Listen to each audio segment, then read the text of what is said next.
Warning: the following live broadcast may contain loud, obnoxious, shrill, and alarming noises that might be considered disturbing, if not outright uncomfortable to listen to, especially if you are wearing headphones. I share my office space with an African gray parrot and two parakeets, and I have no control over their behavior while I am live streaming, unlike my regular videos where I have the opportunity to edit them out as best as I can.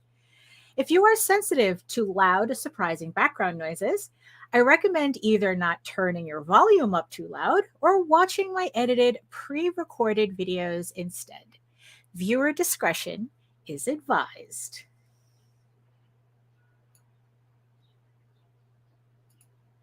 There we go. Okay, everything's working. I don't know. It's like I spend all this time before the stream setting everything up, and I still expect everything to glitch out the second I drop the card. But no, I think we're okay. Oh my goodness. So hello, everyone. Welcome, everybody, to another edition of my drawing live stream. Yes. So what is it? It's another Wednesday. Yes, I did miss last week's stream. But that's why I don't say it's completely every Wednesday, because there are just some days that things just get in the way, and it's just like I need the time to actually do things as opposed to live streaming. But today's a very exciting day.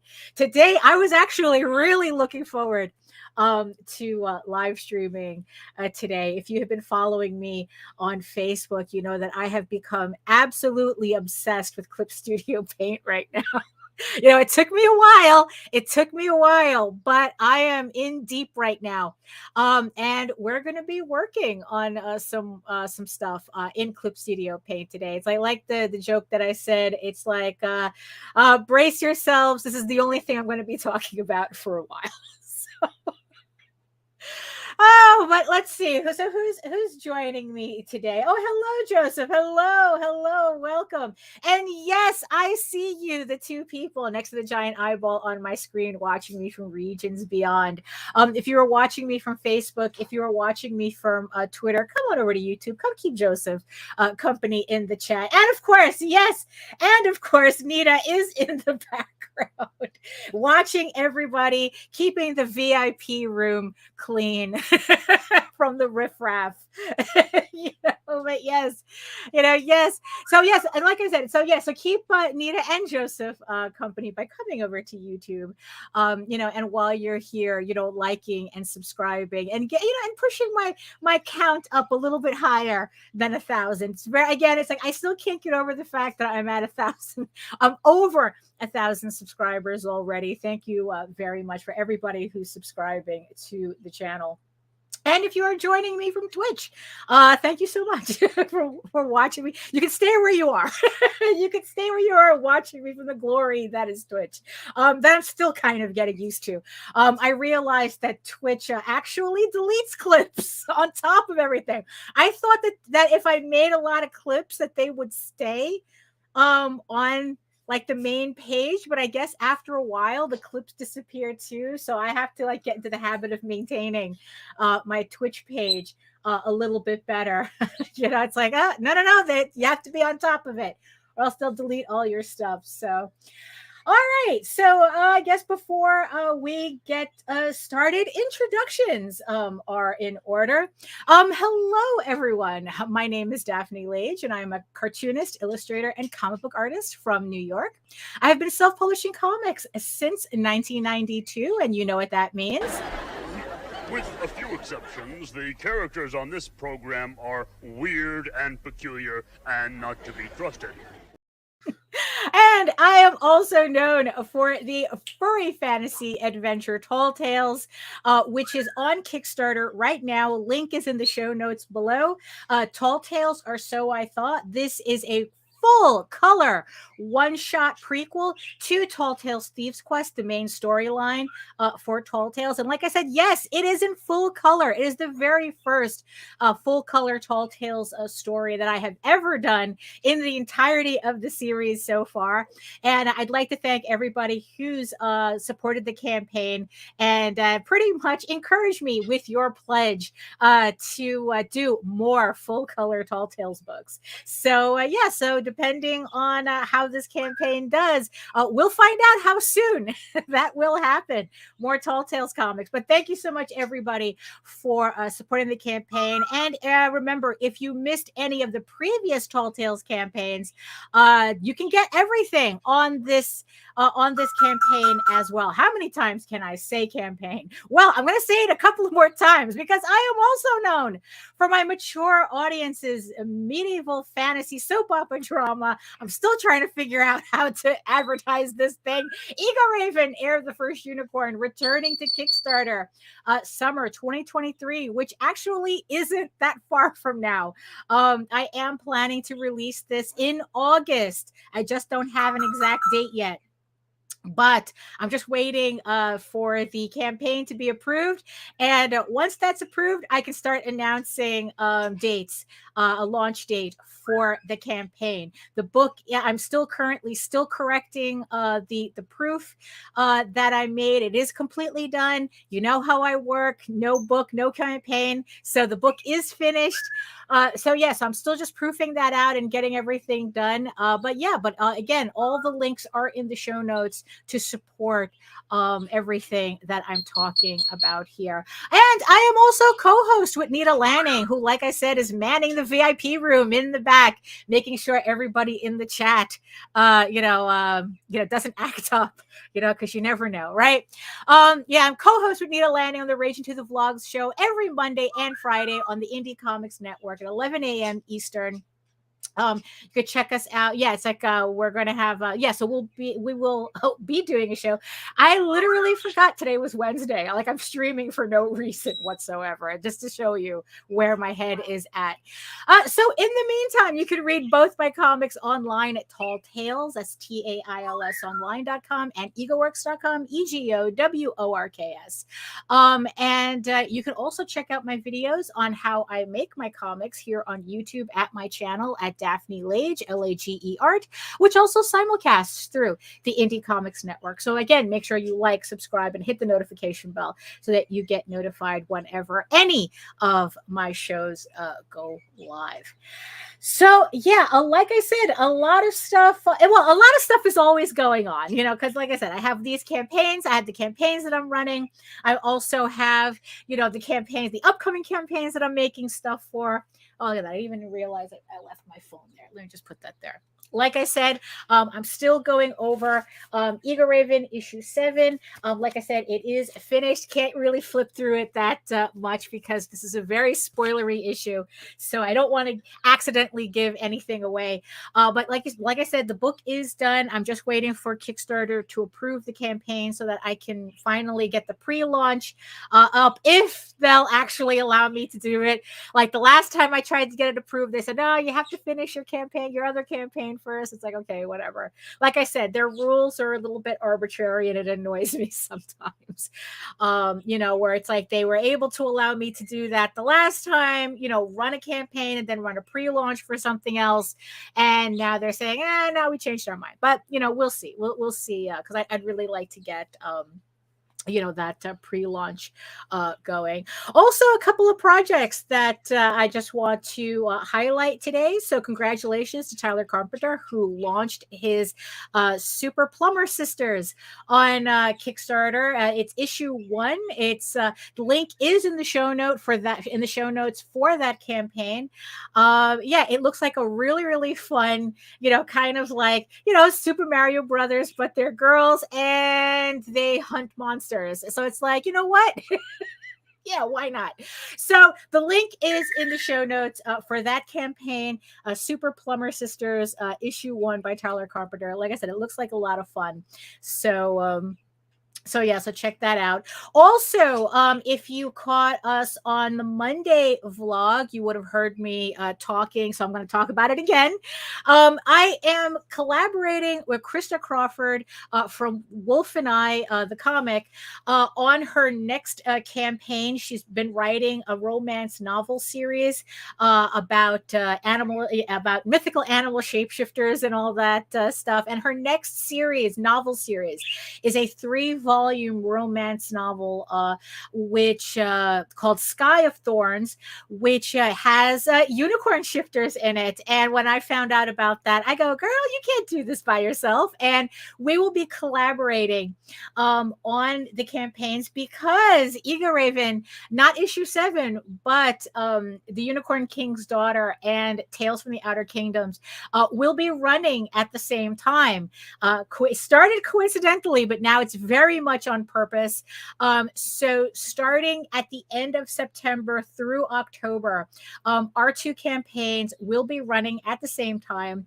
And if you support both our campaigns, we're going to have some special things that you can get by supporting both of our books, both of our campaigns.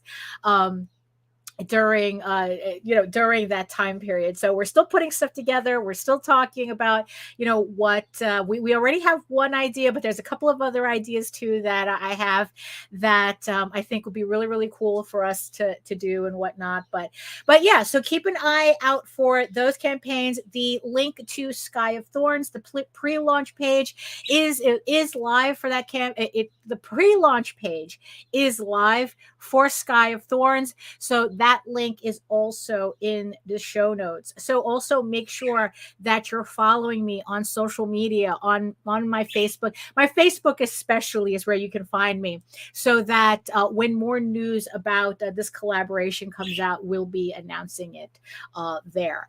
So that's pretty exciting, but it also means that I've just completely committed myself to exact dates for the Unicorn King's Daughter campaign. And this is where Clip Studio Paint comes in. So let me see. So let's oh, hello, Barrett. Yes, it's Daphne Lage art. That's Lage art, or the indiecomicsnetwork.com. You just go to Indie Comics Network, and not only do I simulcast through that channel as well, but we have a whole bunch of other shows as well. Yeah. Oh, hello, Allison. Hello. Yes. Yeah, so Nita put a direct link to my YouTube channel. There it is. It's showing up right there as well. So yeah, so as as I have been for the past couple of days, I know that there was a previous episode. I'm sure you all remembered. There was a previous episode of the live stream where I started playing around with Clip Studio Paint because I just, I just got tired of seeing everybody else do really, really cool things in this program for their comics, and I wanted in, and especially at the time, Photoshop was really, really glitching on me, and I just got so fed up. And in the end, it turned out it was just like, yeah, it was Photoshop, and I had to kind of like go back like 4 updates to get like a non-glitchy version of Photoshop. But by then, the damage was done. And I finally said, like, look, I've had Clip Studio Paint all this time. I never used it. So finally, I should just jump in. And I did do an episode where I was driving Allison to drink in it, trying to figure out, like kind of like the basics of the program. Like, as you can see right here in the window right here, that this is pretty much my setup for what I've been working on. And, everything was like, okay, whatever. But I really did get to a point where it's like, you know what? It's like, if I'm going to learn this program, I just have to do it. I just have to go in and actually do a project in Clip Studio Paint. And I had a kind of a slow start with it. So what I did was so there's this supplement for the Unicorn King's Daughter, right? The adults only supplement that I'm making for the for the campaign. And it's only 8 pages. So it was only an 8-page story. So I figured, you know what, this was going to be the perfect thing, the perfect project for me to dive into, to actually learn Clip Studio Paint. So, but because, you know, it takes me a while to really get into something, I used Photoshop in order to digitally do my layouts. And I made it a point to do that. Like, okay, the layouts have to be completely digital. I put together, it was really convoluted.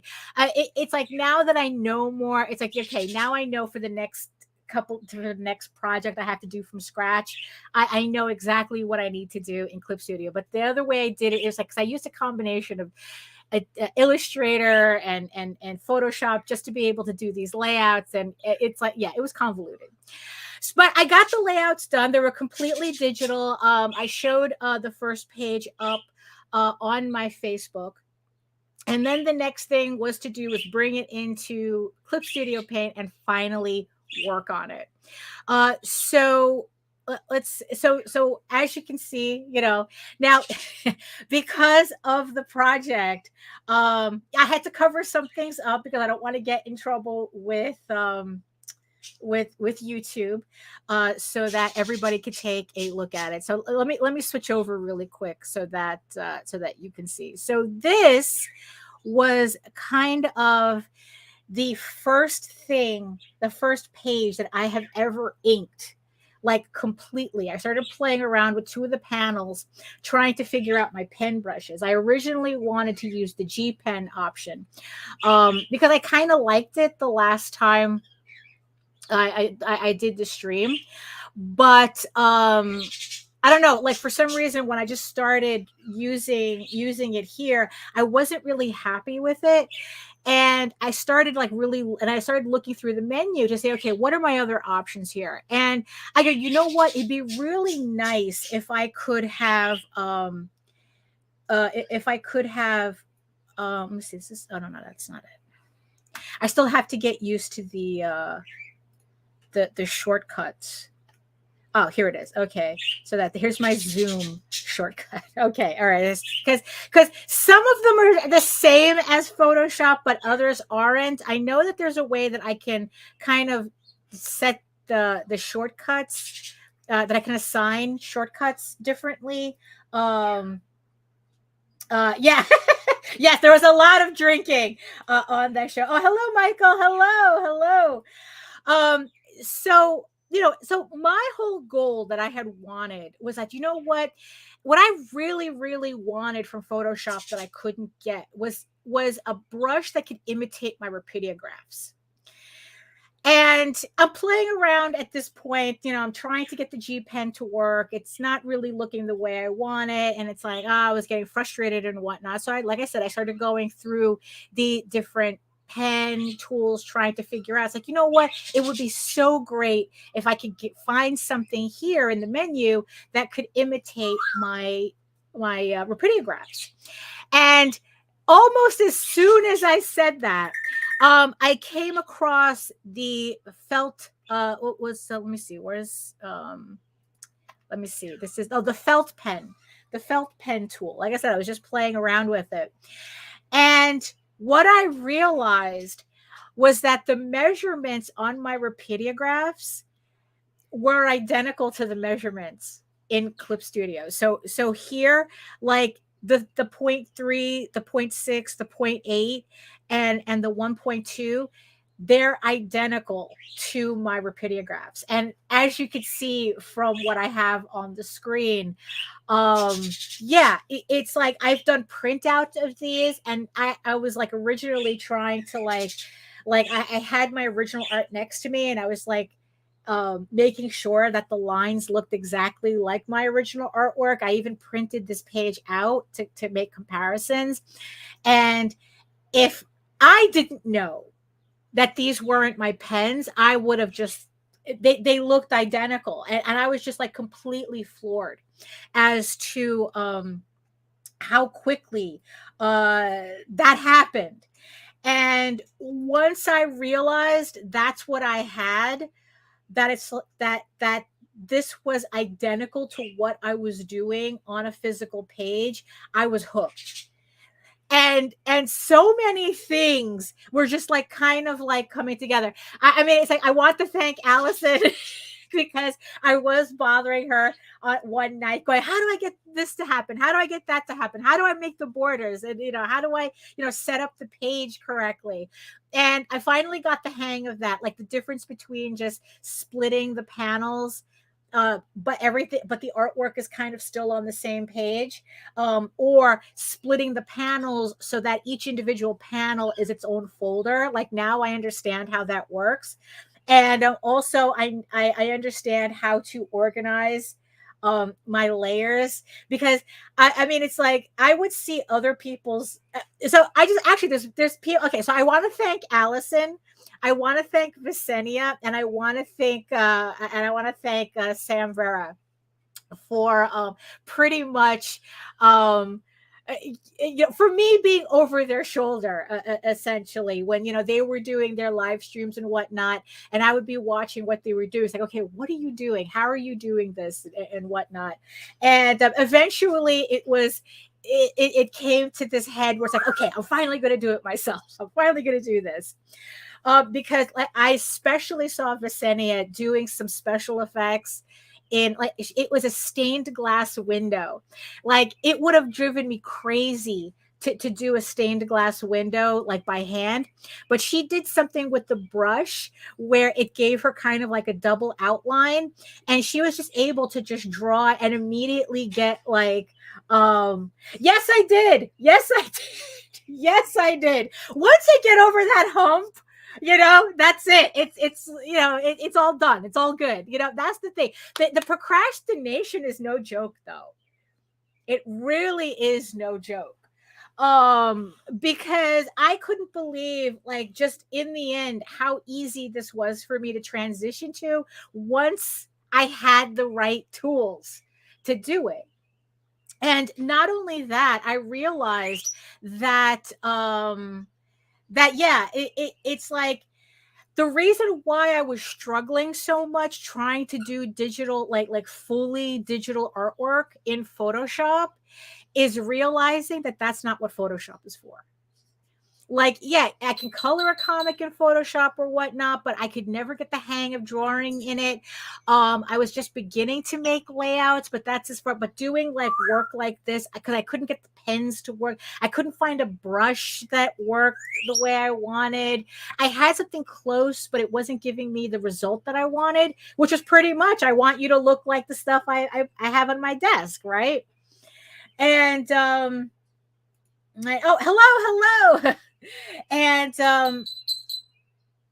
And what it is just realizing that, holy crap, Clip Studio really is optimized for this type of work. It is optimized for this.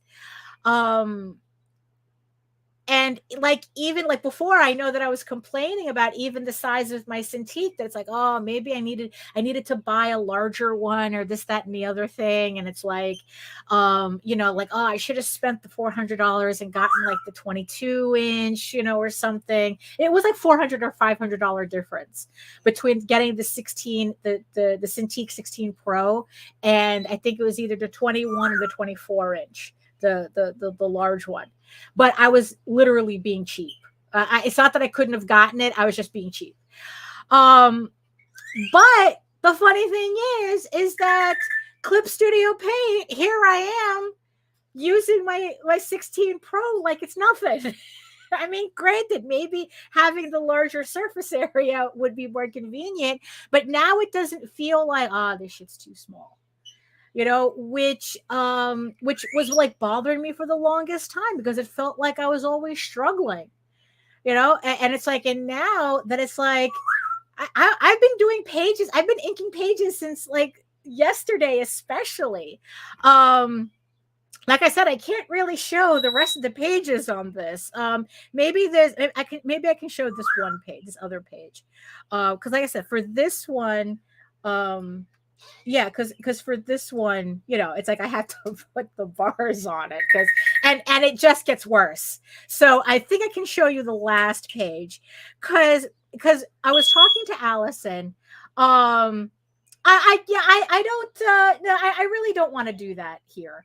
I mean, it's like, you know what, we'll save it for House of Bob. I'll show the actual what we got. We'll save it for House of Bob. Um, so like I was talking to Allison, and she's showing me how to do this, that, and the other thing and whatnot. And I just started inking. I wasn't even thinking about it. And it, like this was the page. It doesn't show anything. So it's like, this is like page that I was working on. And before I knew it, I was done with a panel. And it was just like, holy crap. I wasn't even paying attention that I was inking. I was just inking without thinking about it. Um, and it just really surprised me. So, and then it's like I did a couple of other pages, just like how seamless this is. Yes, I agree. And yeah, it's like, so I just found myself just being able to, like, oh, I feel like inking, let me just jump in and start inking. When, like, with my actual pages, I don't know, it was like kind of like, not that it was an ordeal, but it was kind of like more of a process. And it really, really surprised me as to, excuse me, as to like the difference was between like inking here and inking there, like traditionally. And it's just like, oh no, this is why people who go digital say that they have a hard time doing traditional art again, because now I get it. And what was funny, so last night I was watching Catch the Craze. There's Sam Vera and oh my god, Medina. George Medina, because I'm usually watching Sam's solo shows. This one I happened to drop by. I happened to be at the computer at the same time that he had a live show on. Usually I miss it. And at the very end, we were talking about Clip Studio Paint and how he just like, he said it was a game changer for him. Like, he never felt so confident in his artwork working in Clip Studio Paint. And I was like, well, oh my God, that's exactly what happened. It's like, it's like I did, like, it's like I started like inking, and it's like just started inking, and it's like, it was kind of like, it was very mindless, but not like unthinking, but like very zen almost, where it's like that I was able to ink without fussing, without stressing, without like, oh my God, am I getting this right? It's like, am I ruining my page? Oh my God, I have to get the white out. I accidentally smeared the ink again, and it's messing up my stuff. And it's like, and here it's like, oh, if this doesn't look right, I just delete it and do it again. Now, granted, I'm not going over and over and over, but just to be able to just ink and not worry about anything. I didn't realize how much anxiety I had every time I did artwork. It was the strangest thing. And I was telling Nita, like, on the show, that it's like, imagine, it's like, that thought exercise, what could you accomplish if you couldn't fail? Well, here it was. What could I accomplish if I couldn't mess up my inking? And it seems like I could accomplish a lot. I could accomplish a lot if I know that I can't mess up my inking. And even then, it's like, if there's a part of the artwork that I don't like or I want to change, I could just easily do it. And it's like, and here's, look, I know that like practically everybody watching this, it's like, bitch, we've been known this. We know this. We've been telling you to work at Clip Studio Paint for the longest time, and it's like, yes, I know that. It's like, yes, but now I know. It's true. Like, I'm just as surprised. And here's the thing. It's not that this is allowing me to work faster. I mean, eventually, the better I get at, the more I get used to this, I know that I'll be able to work faster. and still have the same quality. That's the catch. That's my thing. It's like, because to me, it's not worth working faster if I have to degrade what I'm doing. So it's like, no, that's why I was so fussy about the pens. This has to look exactly like what I would do if I was on my drawing table. Right. And and it's just like, and that's what I was getting. And I can feel, and so that's the thing. It's not that right now I'm working faster, but what it is that I'm working less consciously, which means that I don't feel like I have to take it's like I have to take like so many breaks or something, like like I didn't feel like I had so many blocks in the way to with my inking, because that thing that I keep saying, that it's like, every time I hit like near the end of a book, it always feels like I hit a wall. So I'm kind of wondering if there's a connection. Like, am I going to have the same problem with this book, with this, as I'm working on it? It's like, am I going to have that same problem, or is kind of like taking that stress off of the inking phase? Is that going to mean less stress for me down the road? I don't know. So, yes, I am incredibly happy with Clip Studio Paint. Like I said, I really, like I said, this is going to be what I'm going to be talking about for a while. So yeah, so like I said, I've just been inking, not like pretty much nonstop since yesterday. Just kind of like, and here's the thing too. The fact that also another thing that I noticed is that like I'm bouncing between like 3 different projects again, but it just feels a little different this time. I'm still finishing. I have 3 more pages on the main Unicorn King's Daughter book. And then which I'm finishing in Clip Studio. I do have to make a confession though.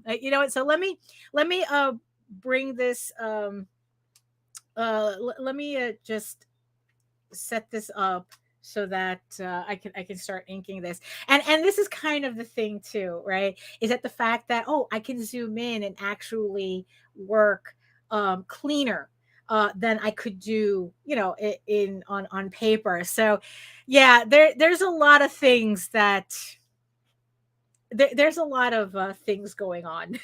Yeah. So here's my here's my felt pen setting here. So yeah, so I only use, so even though I have all these options, what I really liked about the fact that it could imitate my my Rapidographs is that I'm only limiting myself to 4 choices, because we all know about decision fatigue, right? So it's like, it seems like that's a thing for me too, that it's like, you know what, there's a lot going on here. So what I want to do is I want to limit my options so that I don't have to worry about it. I'm literally going to ink in Clip Studio exactly the way that I ink on paper, because I know how that's going to look. I know how that works. I'm not guessing anything. And it's just less things for me to worry about. I don't have to constantly, try to choose pen nibs or something. I have my 4 go-tos. I have a post-it here with those go-tos on it, with those settings on it, so that I just know like where to jump to. And that's pretty much it. So because this is the first page, and I know it's going to be large. I'm working at the canvas itself is 11 by 17. So I'm going to treat it like I'm actually working on 11 by 17. So I'm going to take the equivalent, click on the, get the equivalent of my number 2 pen, which is, if you're familiar with any of my previous inking, with my previous inking demonstrations, I always start off with a number 2 pen, get that line that initial line work down. You know, it's kind of like the really, really ugly phase of the artwork.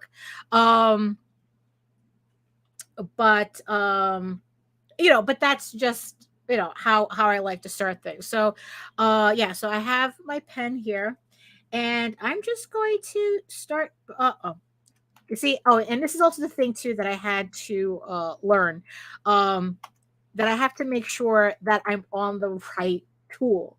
I think if you like, you can hit the pen tool twice to get two different options. And okay, so that's the okay, so that's the all right. Let me lock this so I'm not accidentally inking on that. Okay, yeah, that's what I've been trying to be careful with too. Is not to put all this effort and then find out I inked on the wrong layer. So yeah, so I am inking on the right layer. So yeah, so that's pretty much, yeah. So this is the felt tip, the felt tip pen, and yeah, and this is pretty much what I've just been doing. This is exactly the only difference is that the lines look especially thick because I'm so close up to it. If I, you know, if let's see, if I could I put this on 100%. Oh, this is 100%. Okay, so that's yeah. So this is pretty much how it would look if I was inking it on paper. And it's like so yeah, so the best thing is that all I have to do is hit E if I just wanted to change something, and just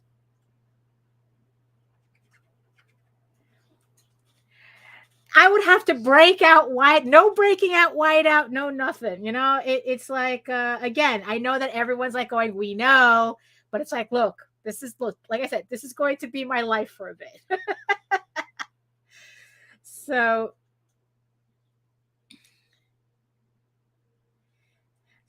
let's see. So I'm just going to, you know, fill in these lines first.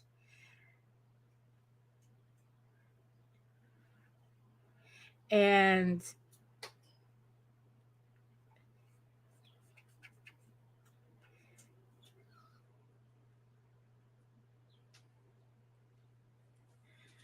yeah, so yeah, I mean it looks absolutely ridiculous, but you know, as you've seen on the other pages.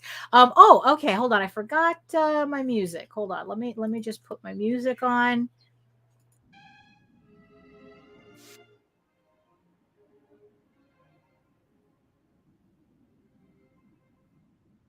All right, so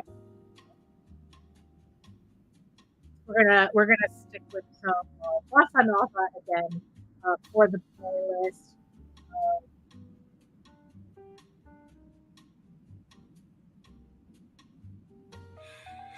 So yeah, that was I think like the big aha moment for me when I started when I really just started inking.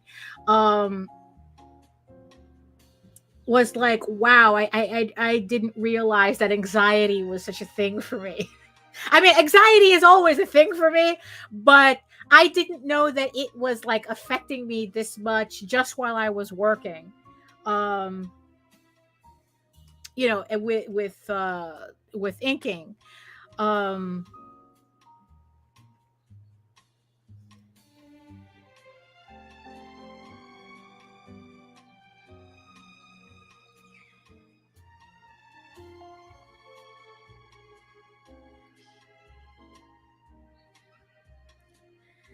you know, and you know, the fact that like I don't know, it's like it just feels like oh my goodness, I've been doing that. I've been doing that, Joe. You know that. And well, and thank you, Nina. um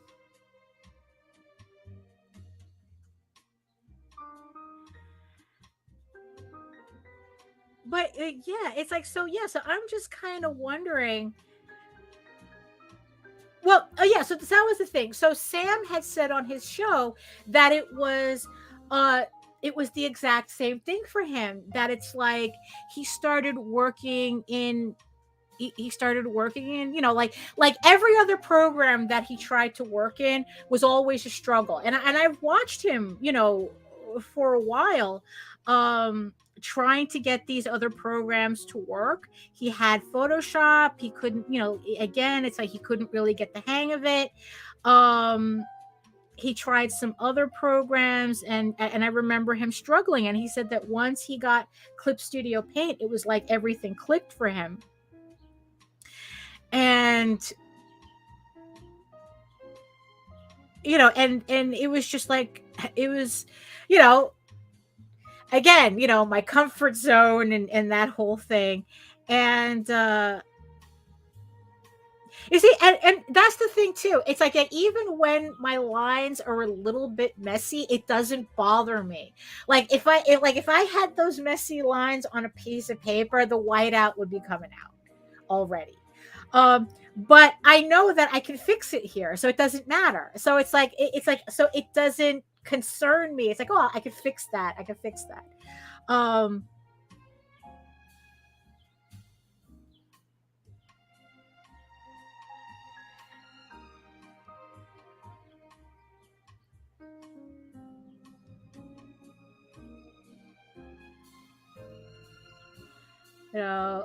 Oh, thank you, Carl. Thank you. It's the thought that counts.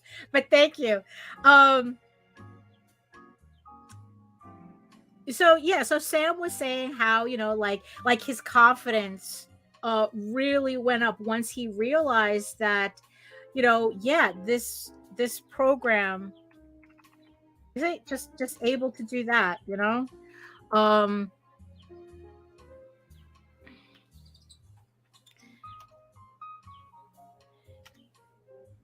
like I said, I'm still getting used to all the shortcuts.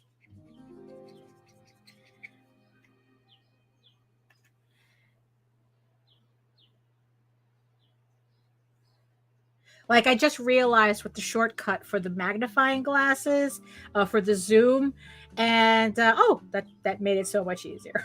So,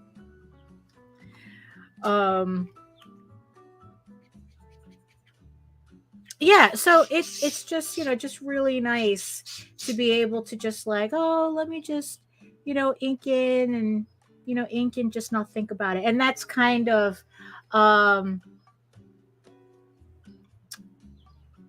that's kind of, like,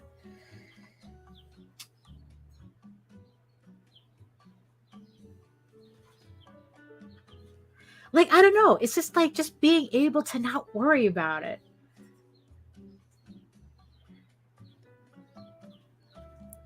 Oh, and then, like, another thing that I realized that I haven't been able to do in a while on physical paper, uh, but I can actually do this now on this, is that, so there's this one particular pen nib that it's the number one pen. It's a 0.30.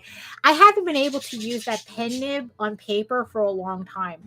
Um, because for some reason, like, because it's such a thin nib, it would always get clogged. And like, I guess it would scrape up a lot of the fiber from the paper. So I was always having a problem with it. And when I started doing more color comics, I decided to kind of abandon it completely, because well, it's like, using thicker lines was better for coloring anyway. So it's like, okay, I wasn't really missing anything with it, although it was kind of a hassle with like smaller panels, because there are just some panels that my go-to pens were a little too thick to ink. So I would have to kind of like force the pen to work somehow.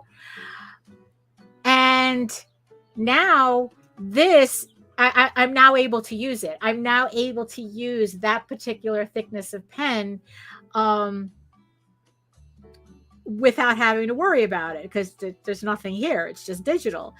Um, and it's just giving me better results. um it's more what I originally wanted, but like I said, on physical paper I was just having a hard time with it. Usually what I had to do was I had to buy the pit pens, the Faber-Castell pit pens that I sometimes show off when I do uh like sketchbook work. And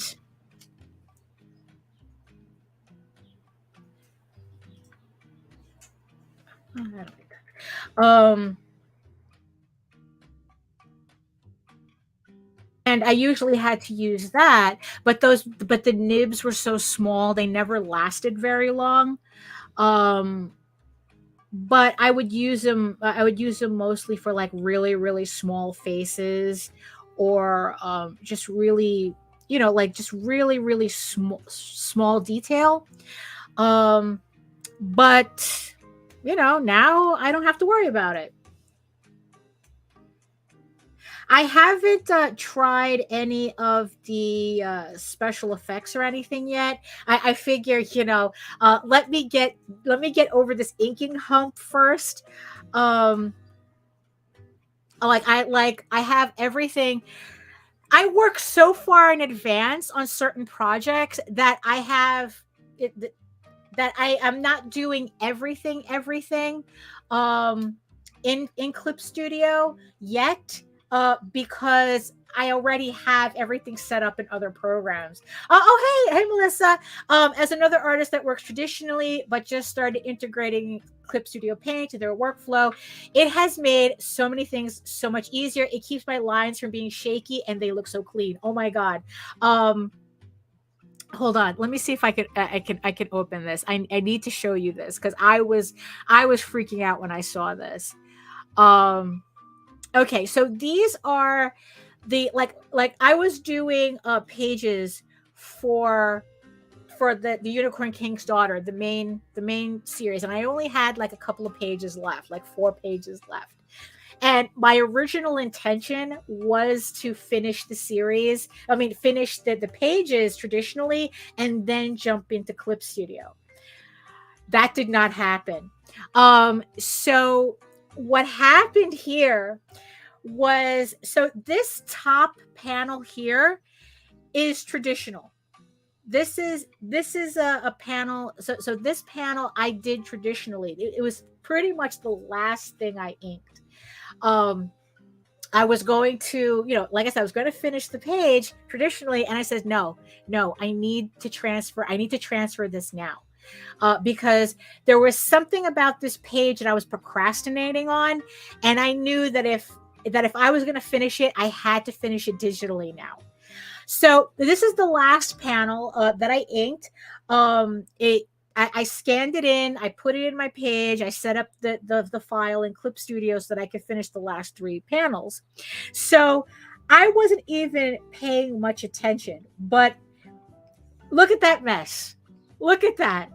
Look at that. Like this is how right? This is on paper, right? Look at this. I didn't even like realize, and I was like, wait, oh my god, look at how janky those lines look.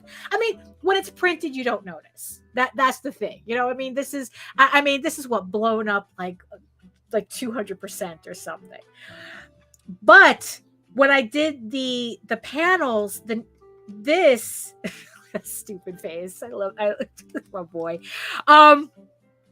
Look, but I mean, look at those lines in comparison. I mean, and mind you, this is done on a raster layer, not the vector layer, but because I think for these pages I set it up at 600 dpi. The other ones I accidentally set at 350. Usually I like working at larger.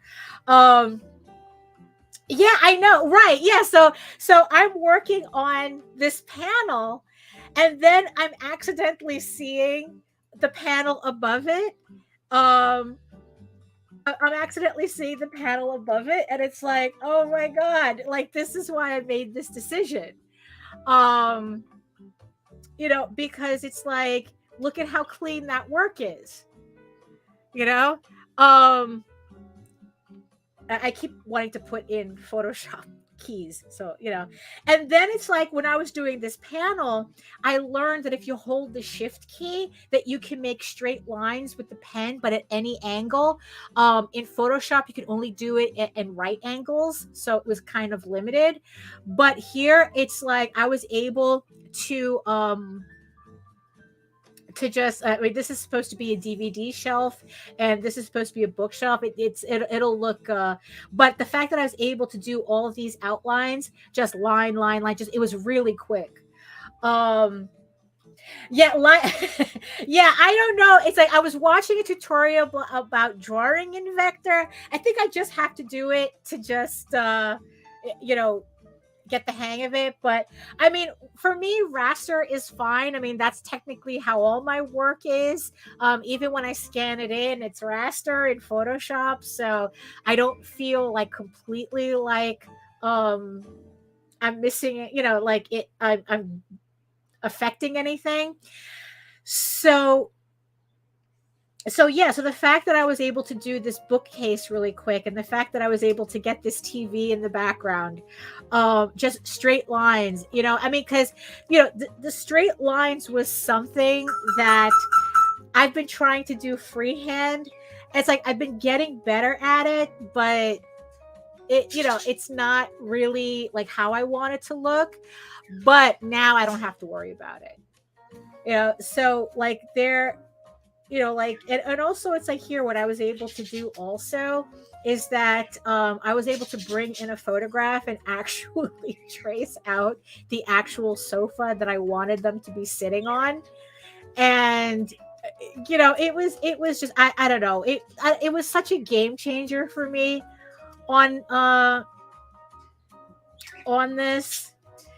And yeah, it was, yeah, so the fact that like this is literally my last inked panel for this project, and then everything else I'm just going to finish in digital, because like because it's just a lot less stressful. So yeah, so that's, yeah, it's like when Melissa mentioned that, it's like, oh my god, yeah, I got to show this. It's like it's just like night and day. No, don't say it. So let's see. Okay, so how do I get my other page back? Hold on. Oh, cancel. No, cancel. That's what I want. This is what I want. Yeah. So okay. So here we are back at, yeah. But I just had to. Let's see. What is? Oh, so this is still open. Okay. No, I want that closed. Right. Okay. So yeah. So that's that page. We want this page. Okay. Yeah. There we go. Yeah. So I'm not. Yeah. So I'm not really. Oh, there he is. So I'm on the wrong pen.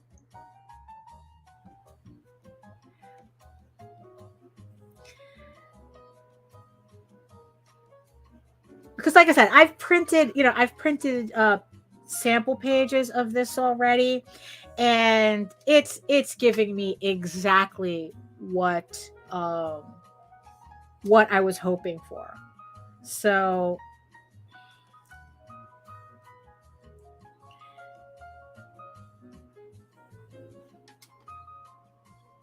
I don't know. There's just, I don't want to say I'm being careless with my lines, because that's not what's going on here. It's like I said, it just feels like just very, I could just ink. That's what I'm doing. I can just like put my line down, and that's it. I don't have to fuss too much, I guess.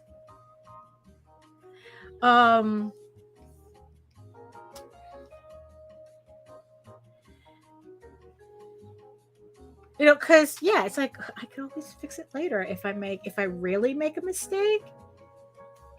And it's just like, no thoughts, only inking, that type of thing.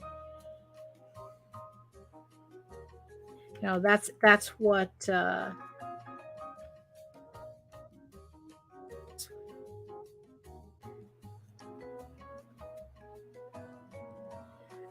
right. Yes, yes, that's exactly. Uh-huh. That's exactly what it is. And right.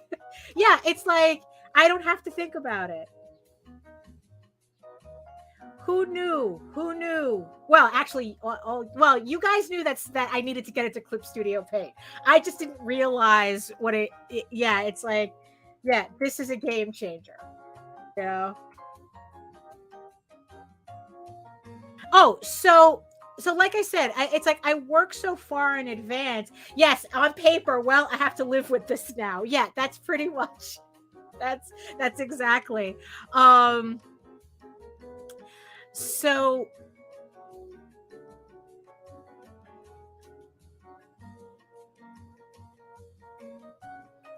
let's see. Do I want to? You know what? I'm going to stick with that, even though technically that's actually that is, you know, it's like. But you see, like how quick that was. I thought I'd do something else. I was like, oh, that didn't look right. So let's just stick with what's there.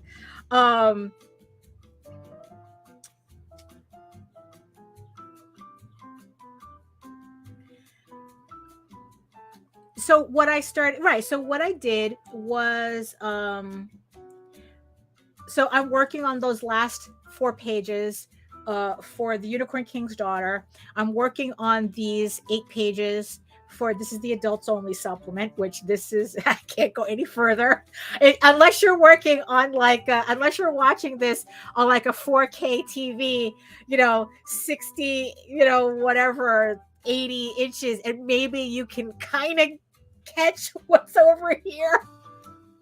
But you know, that's it, you have to squint. But so what I did was, again, I was going to do like, okay, I'll do issue 8 as a fully no, well, actually no, issue 8, right? No, yeah, issue 8 I have in layouts. No, yeah, it is issue 8. Yeah, it is issue 8. Because I just finished issue 7. I just finished issue 7. So I have issue 8 already printed out for me to have penciled and, you know, do it by hand. But I was like going, nah, you know what? We're going all in. So I set up a file for Eagle Raven issue 8 in Clip Studio, and that's ready to go. That's like I could literally just pull this up and start inking pages on he's rocking 80 inches. No. Not the picture. If you're watching this, if you have an 80-inch 4K television, silly. How many pages per issue? Each issue of Eagle Raven is 32 pages. I tried to keep my books at 32 pages. This particular story, I deliberately made them short. So Unicorn King's Daughter is 16 pages. The adults only supplement is 8 pages. That's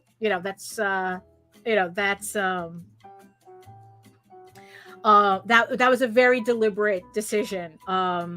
But the actual series, the actual series is it's 15 issues, and they're going to be predominantly 32 pages. That might change on some of the last issues. Because I have the story done. The story's done. I'm currently breaking up the script for each of these issues, so that you know, just so I can keep them moving. And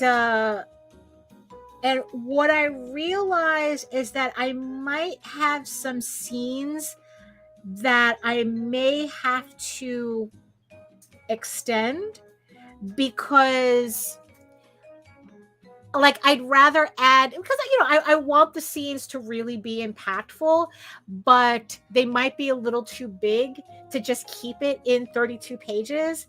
So what I'm going to do is just pretty much make the decision to make those particular issues longer, you know, like extra pages, rather than create an extra issue. I think it's important that I stick with that I stick with 32 15 issues. And then like if I have to make like double issues at the very end, I'll do that. But it's going to be 15 issues.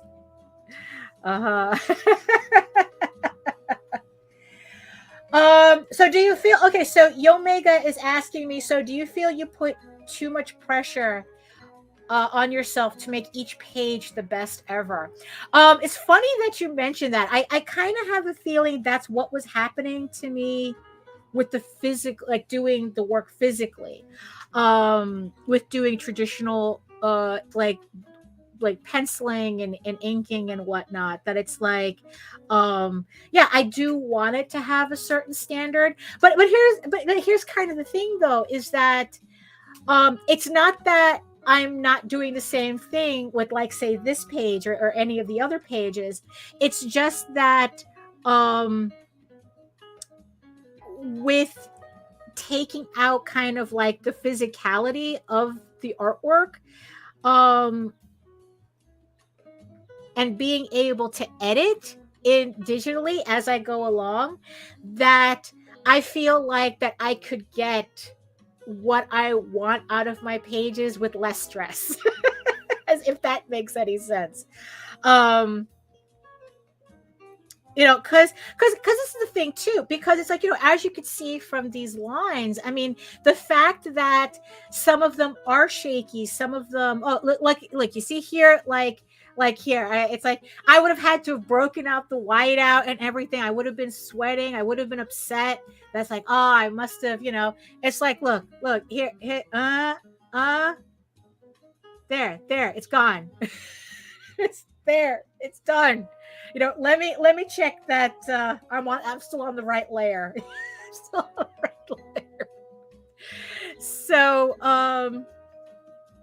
yeah, so where that would have stressed me out traditionally, look, I just erased it. I just fixed it.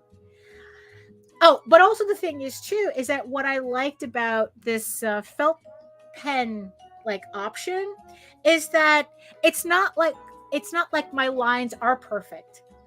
It still looks like I did it by hand. It's just that it's the computer that's imitating it for me. Because that was kind of the thing. You know what? It's probably the reason why I haven't like gone straight to vector, even though some people have said, you know, like Sam said, oh no, you gotta go vector, you know. Is, you know what? Maybe I don't want my lines to be perfect. You know, yeah, so it's like, so I'm not really that I'm not really like that. Yeah, I don't have that kind of like that concern right now. Like it's going to be like it's going to be my artwork. You know, it's still my artwork, it's still my inking, but it just happens to be digital and, like I said, less stressful to get the same result.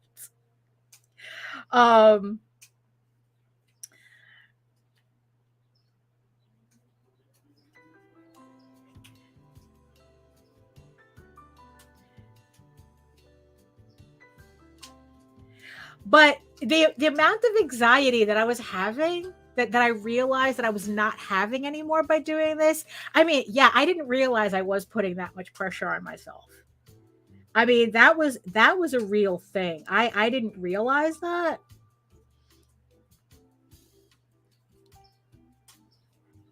So I'm actually pretty happy that I guess that's why, I don't know. It's like, can I? Is it kind of hokey to say I'm almost euphoric at this? You know, I mean, it's just kind of strange, you know. That oh, I gotta remember. I don't need to do that now that I know that. Now I know that the shortcut for the zoom, I don't need to keep switching back and forth from the pencil. So. Yeah, I gotta remember that.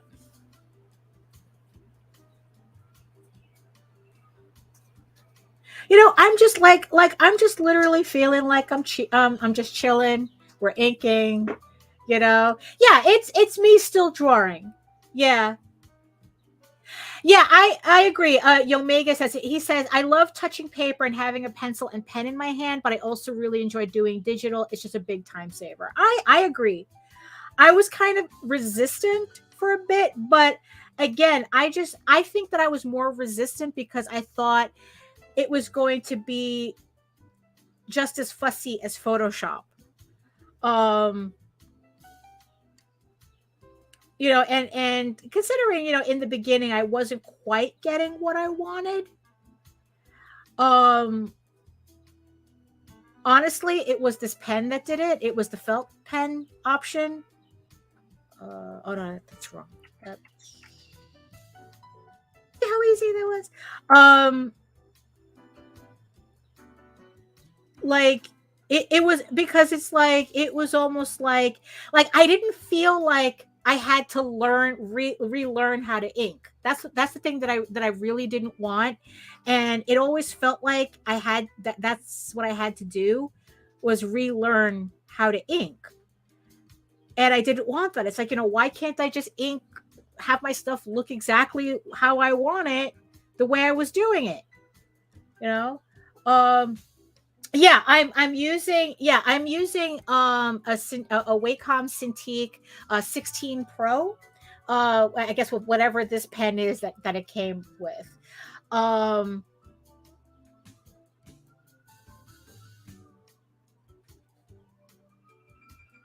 yeah, and it's funny that you mentioned the Apple Pencil, because it's like I was even thinking of getting, like, the what do they call it, the iPad, the iPad Pro or something, because I thought, I don't know, maybe that would give me a better result or something, and it turned out it was just the program. you know um yeah, it's like, yeah, I use, yeah, like I said, this is whatever pen came with the um with the Cintiq Pro. But yeah, but I was yeah, but yeah, really, who knew? I certainly didn't know. Like, that was kind of like a side effect. I wasn't A side effect of this that I wasn't anticipating.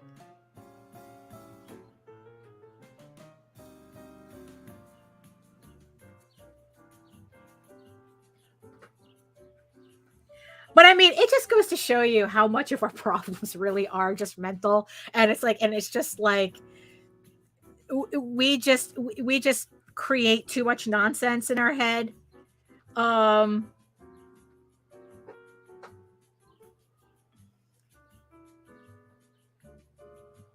oh, now I'm getting it. Okay. I'm just realizing how the shortcuts are working.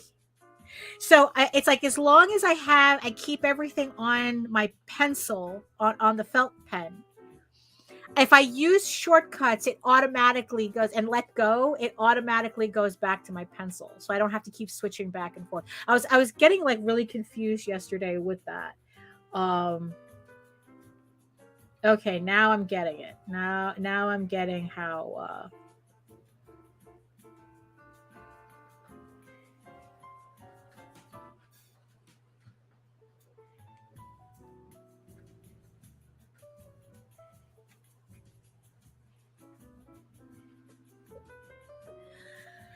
yeah.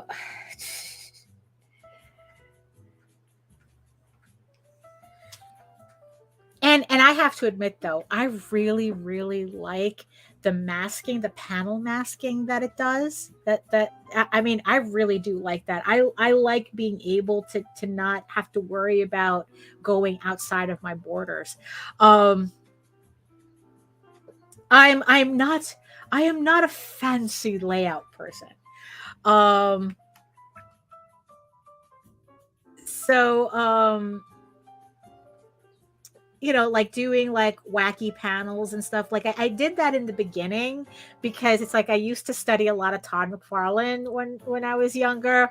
So there's a lot of that influence in especially Tall Tales, like, the wacky panels and, the weird panel designs or whatnot.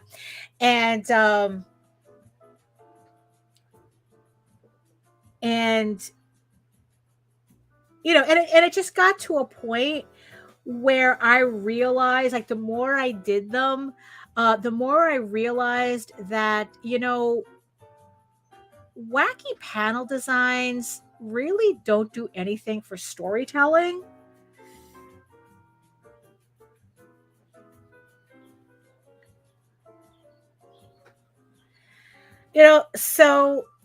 So I kind of got into the habit. I mean, it's like maybe I went a little like in the other direction by only like rigidly following very specific um panel designs, like very square, square, square. You can kind of see it here where it's like, my panels are just like very, you know, like you don't see anything fancy going on. Let's just say it's like even like even the stuff that you see in manga, I'm not really like the way they expand to beyond the borders and all that. It's like I'm not, I don't know, I'm just not really interested in that right now.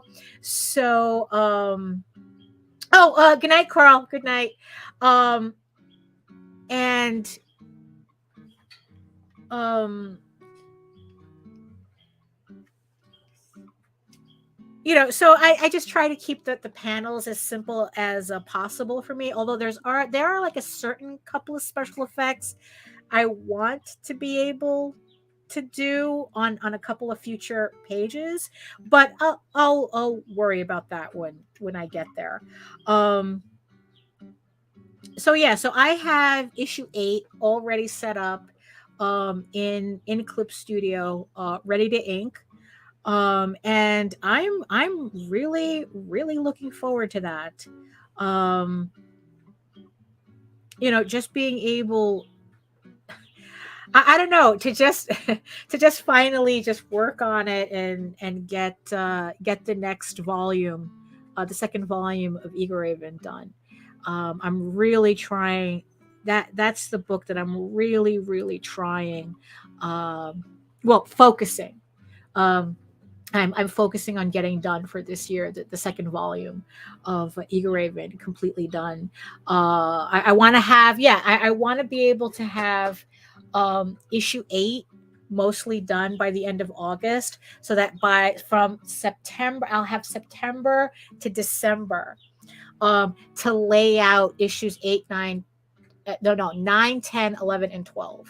So because that would make up volume 3 of Eagle Raven. And again, it's like I want to make sure, it's like I want to do it completely digitally. I want to get all those issues in, Clip Studio, and then just lay everything out, just go straight through all 4 of those issues, and then be able to just go back and just start inking. There was a realization that I also came that I also had the other day too, because I know I had mentioned this on the previous vlog, but it's like that there's I have 2 more issues left of Tall Tales, Tears of the Mother, to finish that particular story arc. And I call them, these last 2 issues, I call them my Helm's Deep issues, because there's there's a siege, a city siege going on, and with war machines and everything, and and I'm like, oh great, how am I going to do this? And I wasn't looking forward to doing those 2 issues, because it's like, it just, oh my god, it's a lot of planning, and those pages are going to take me forever to do, and it's like, oh, it's kind of like that. And now, especially when I was playing around with being able to do backgrounds and the straight lines, and being able to like work directly from reference without having to like lightbox and stuff like that. Yeah, now it's not an issue anymore. Now it's like I'm not so concerned. I'm not so worried about doing those issues anymore. Um, so um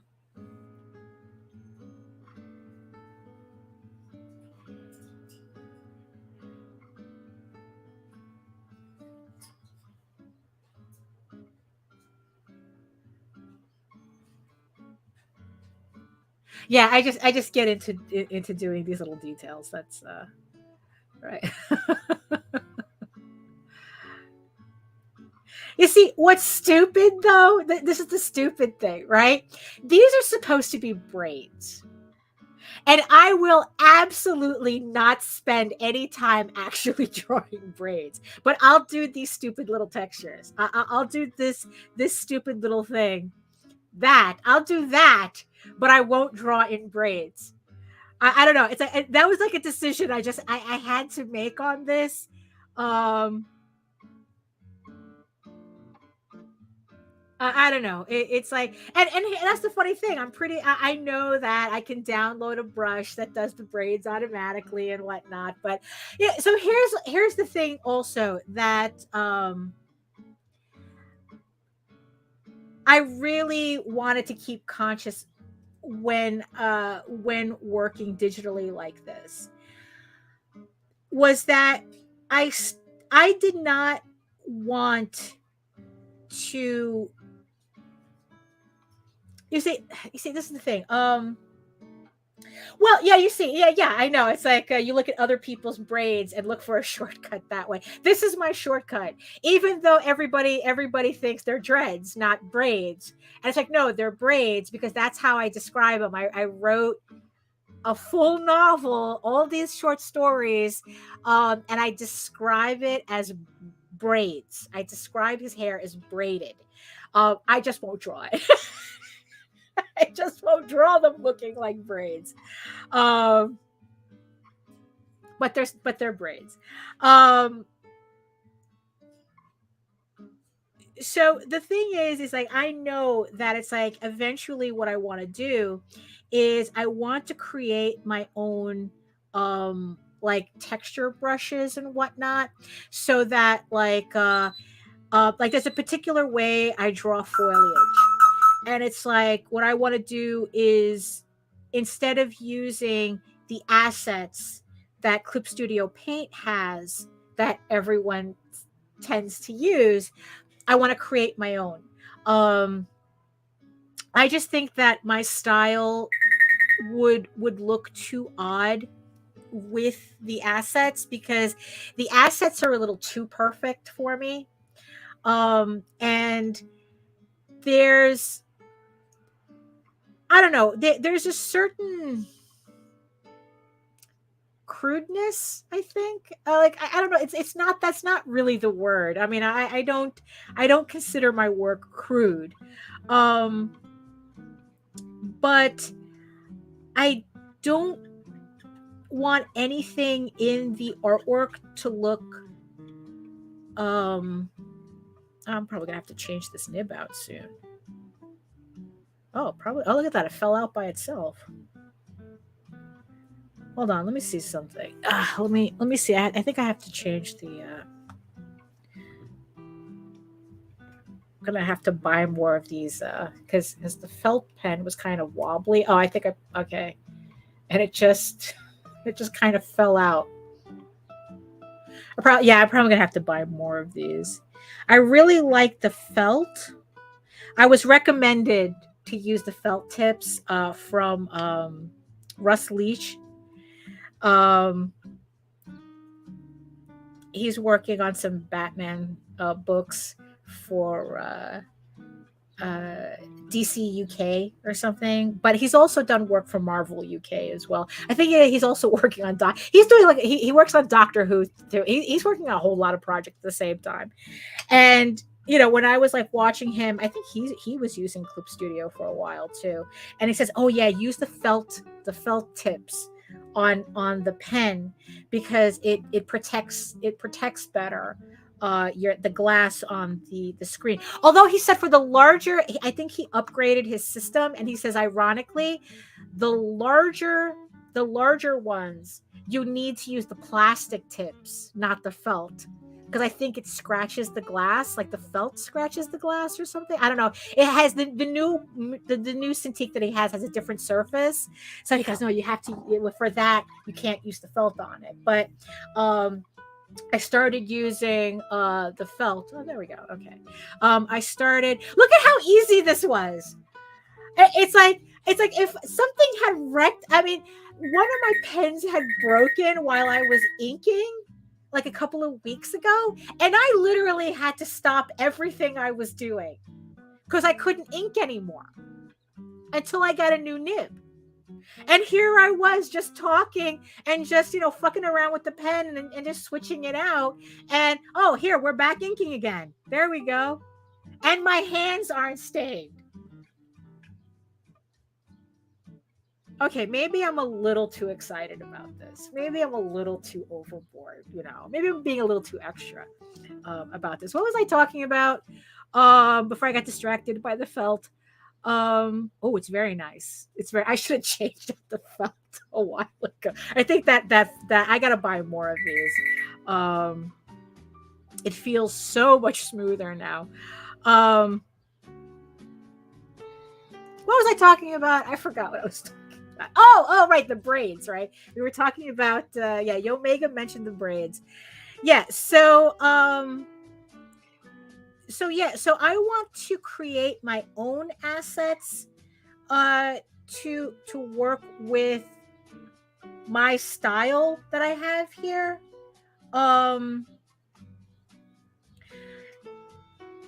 So that so that it doesn't look weird. Because like I said, the assets, they're too perfect for me, which was also kind of the reason why I was trying to teach myself to do like straight forms, like architectural forms freehand. I don't know, like for some reason, even if it looked wonky to me, there was still some kind of like, it looked organic. Like it didn't look too, oh, you used a ruler. That's too much ruler going on. It's like, but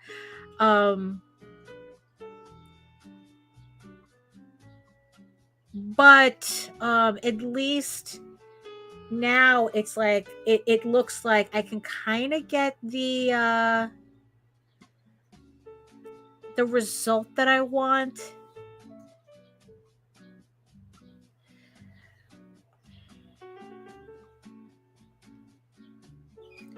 Let's see.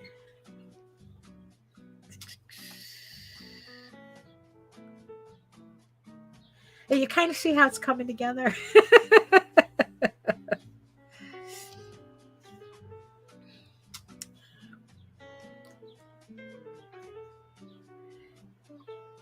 because that's what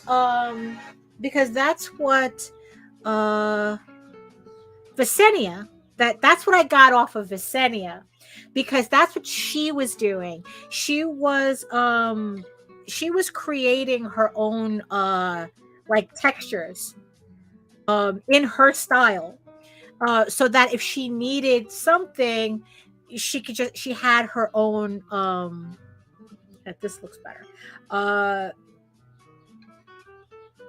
That she had her own, like pretty much her own library of her own artwork as textures. And I think that helps keep I think there you go. I would recommend I mean, try the free version if you want to try it out. But honestly, it's like, I really do think that even if you have to go to the subscription model, it's worth the money. It's like, what is it? On one computer, it's $3 a month or something. If you want it on multiple computers, I think it goes up to $7. Look, I mean, it's like Photoshop is $50 a month, so it's a bargain, and even twice the price.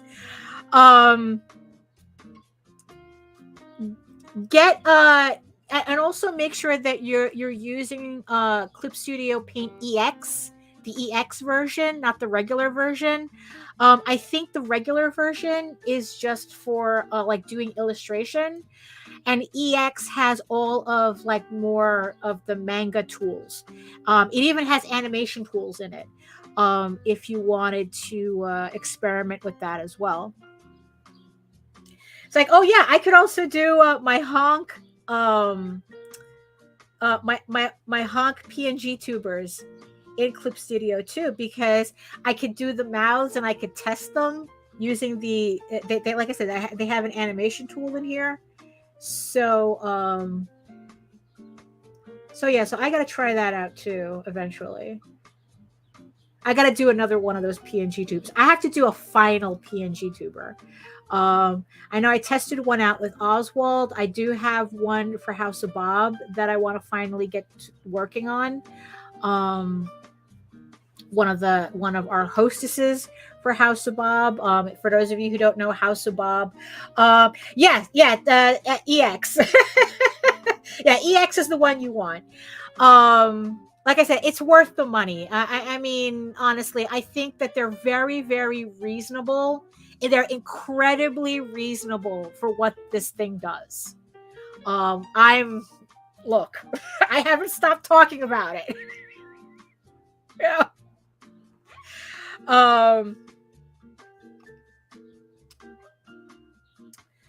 Yeah. So okay. So let me. Let's go this. Oh yeah. Let me. Yeah. Again, it's like I have to like. Okay, I don't have to keep physically switching. I just have to use the shortcuts. Okay. All right. So.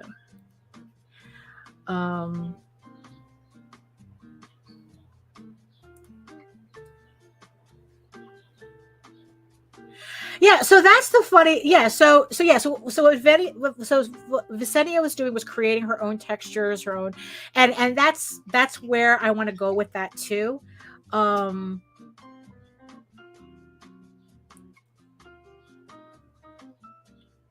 Because it's like, it's like, look, I'm not against using assets. It's like, look, I literally traced photos to get that sofa. It's like the joke, and there's the joke in both in both these two books, Unicorn King's Daughter and this adults only supplement, is that there were very, very specific backgrounds I needed to use for kind of like the punchline. So I took photos, brought them into Clip Studio, and I traced them myself. And oh, bye, Allison. And it was just very easy to do. It's like it just worked out so well. So it's like, yeah, as much as, it's like I'm not against using assets, but I want them to look a particular way, like that they match what I'm doing. Because there's some, I mean, it's like I've seen some people, they I don't know, it's like, excuse me, they kind of like, they don't alter the assets enough that it doesn't, so that it stops looking like an asset. So that's kind of the thing that I want to always be conscious of, that it's like, whatever I use on the page has to look like it belongs there. Like it has to look like it's part of it, not something that was dropped in.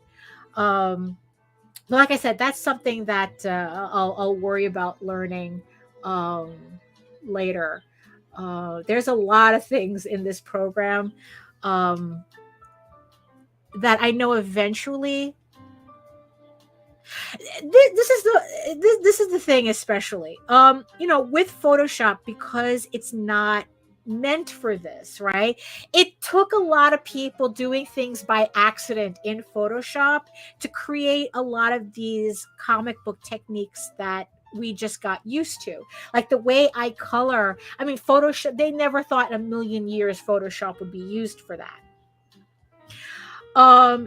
So what happens is that Photoshop has a lot of features that are literally pointless for me to use because it has nothing to do with making comics. It has nothing to do with this.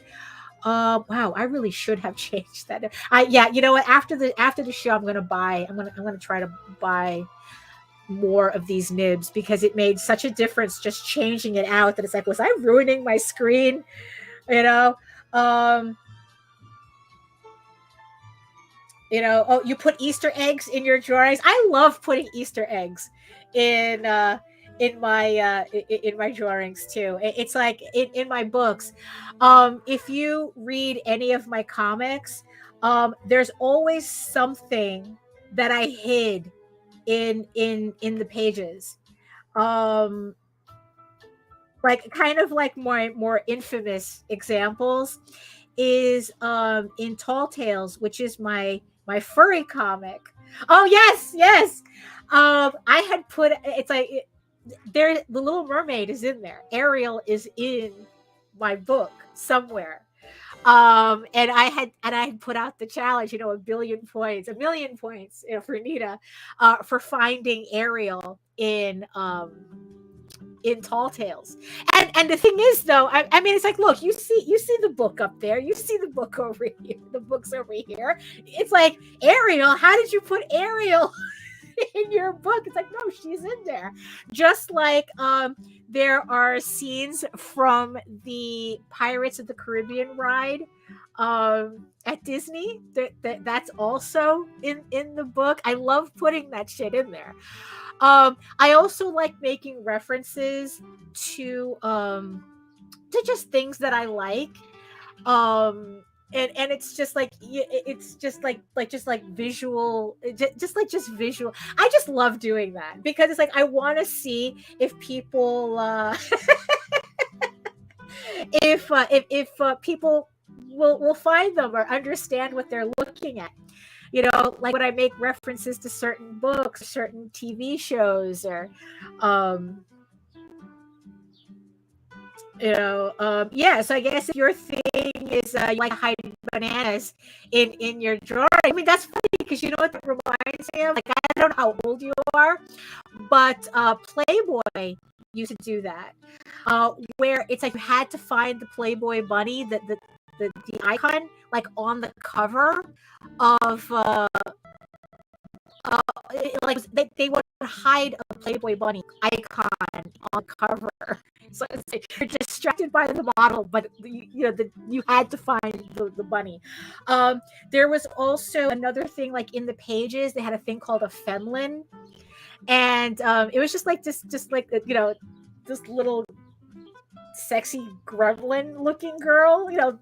She didn't look like a gremlin. It was just that she was just like really, really tiny, and they would hide her in the pages of, I mean, this was years ago. This is like I said, I don't know how old you are, so, maybe it's like. But then again, my other example of that was there was this illustrator, Hirschfeld, and he would hide his daughter's name in his drawings.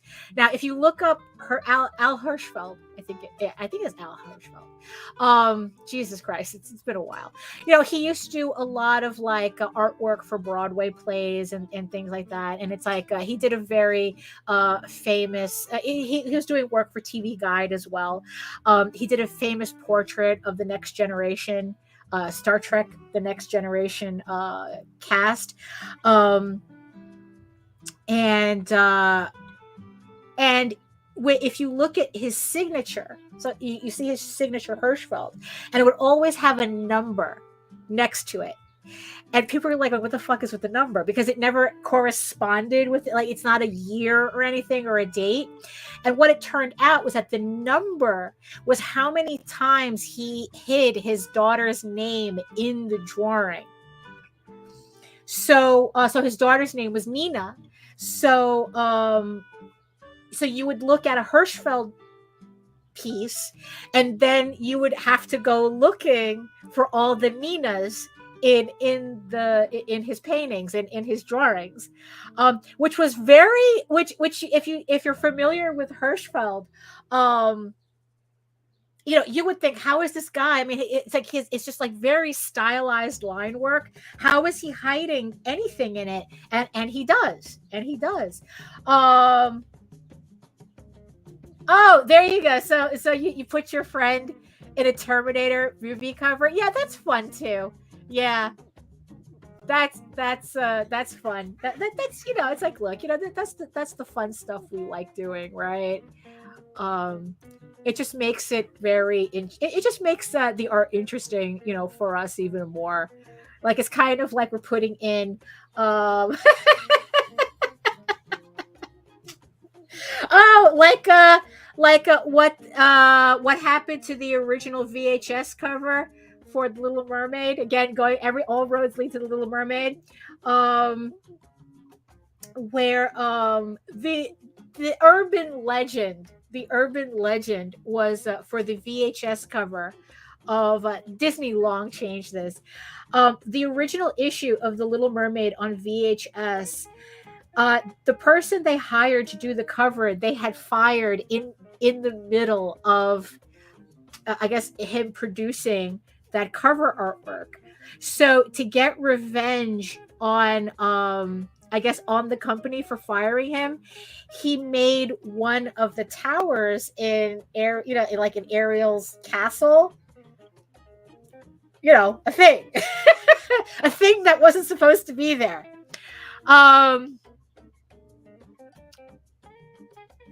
Now, I only say it's an urban legend because the artist is claiming now that it's like, no, that never happened. It was just coral shaped, and people saw it as something else.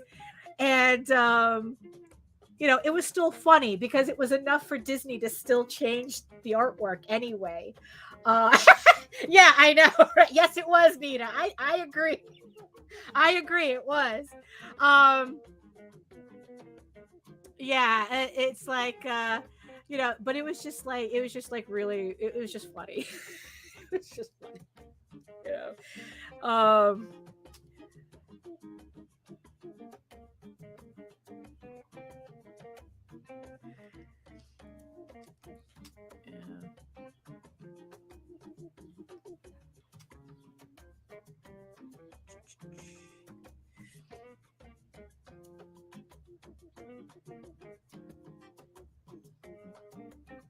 Let's see. Oh, yeah, yeah. Oh, you have the VHS. Yeah, I know. It's yeah, I think it is. I think it is. I think it's just the artist trying to, like, um not get too wrapped up in that, but yeah, it is. Yeah. Um let's see. Oh, is that me? Oh, that my chair. I thought it was the parrot acting up. It's like, oh, no, no, that's my chair squeaking. What was I doing? Okay. Ah, yeah, yeah. I was putting in the thicker lines.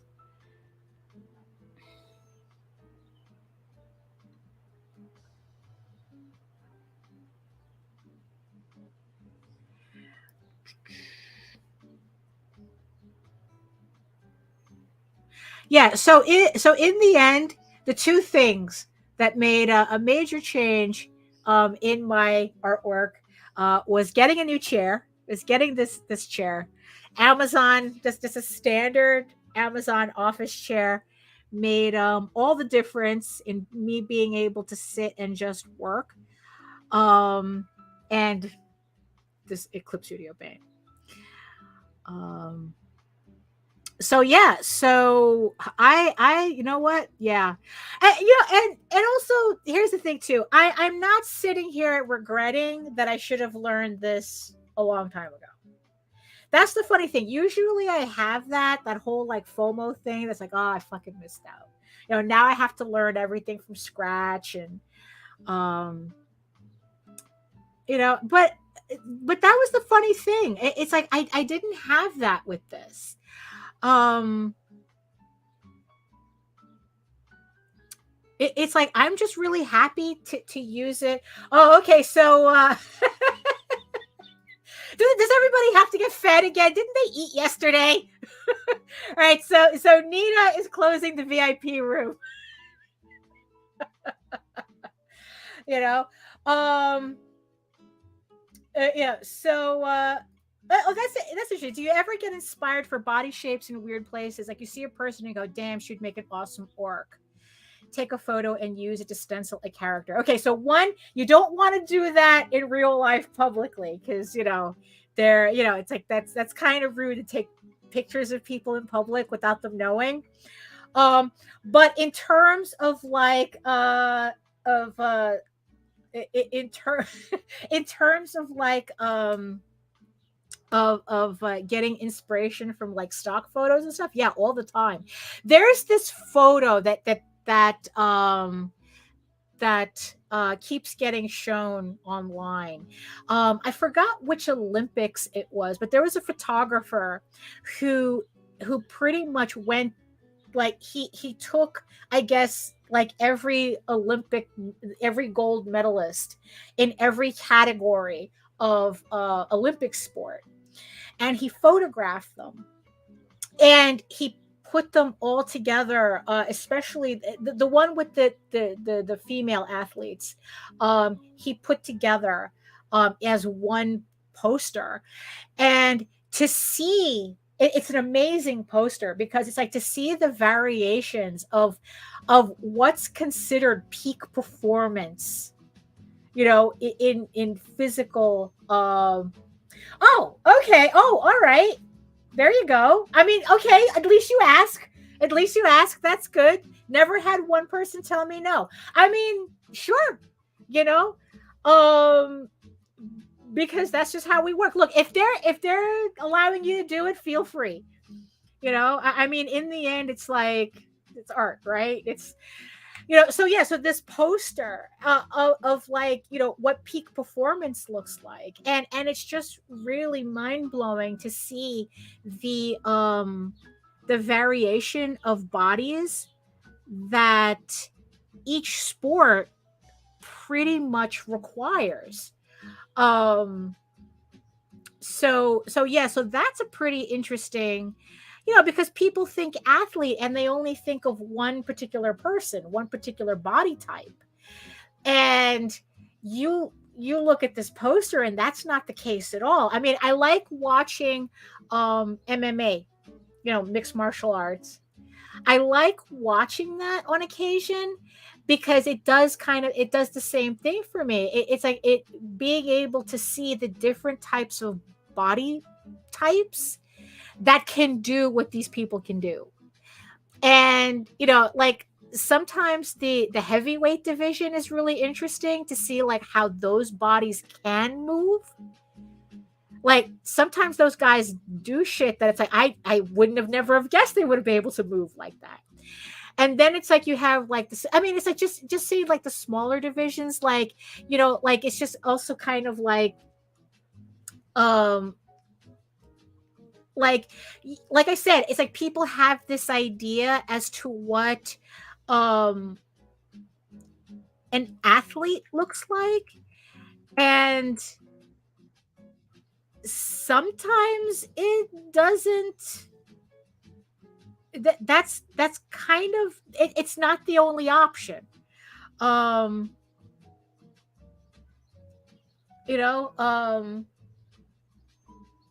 Oh, you'll definitely the boxer with a beer gut, you'll definitely find that in the heavyweight division. I mean, Dana White used to like, oh my God, he used to grumble about what was he called? Big Mountain? Big Country. The guy, obviously that's not his name, that's his nickname. But Dana White used to like grumble about him because this guy was like big and sloppy, but he was destroying everybody in the division. I mean, it's like you wouldn't think the guy could move the way he was built. So it was just really, like really fun to watch, and there's a lot of fighters that are like that too.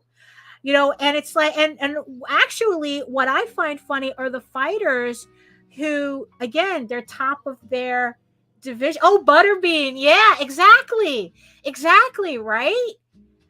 um but he was owning it. He was owning everybody he fought. I mean, but yeah, the ones that would always surprise me though are like the guys, like, because you always like kind of think about like all these ripped guys and this, that, and the other thing, and it turns out they're only like ripped for the weigh-in. It's because they dehydrated themselves, and starved themselves just to make it to the weigh-in, right? And then once they have that glass of water, they feel like they puff up a bit. They're able to puff up, and look more normal. And I think that was kind of like the weirdest kind of like thing I had to kind of get used to as somebody who's like seen comics, for so long, and like the really idealized bodies in comics. I mean, I'm obviously, I mean, I'm obviously not immune from that, you know um but but it is interesting to see that it's like, these are guys in their these are guys who are considered in their peak. These are peak performance athletes, and this is what they look like. It's the same thing with that Olympic poster. Like, these are peak. This is what peak performance looks like. It just looks different depending on what you're asking your body to do.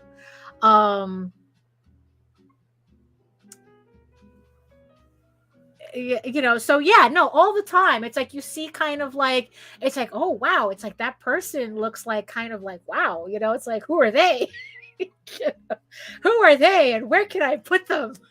In my reference library. Yeah, I mean, it's a good thing that you take photos of real people, because I guess that's also kind of the goal of, like taking like what are they called, figure drawing classes, where they have like the live models. And not everybody looks like a Playboy playmate, not everybody, so it's like you get, so it's like it's good to like expose yourself to the idea of different body types, just so that you have, that mental library, or actually a physical library. um uh, you know uh, Well, it's kind of like, it's the whole, yeah, they may look big and buff, but they put their pants on, you know, one one leg at a time type of thing.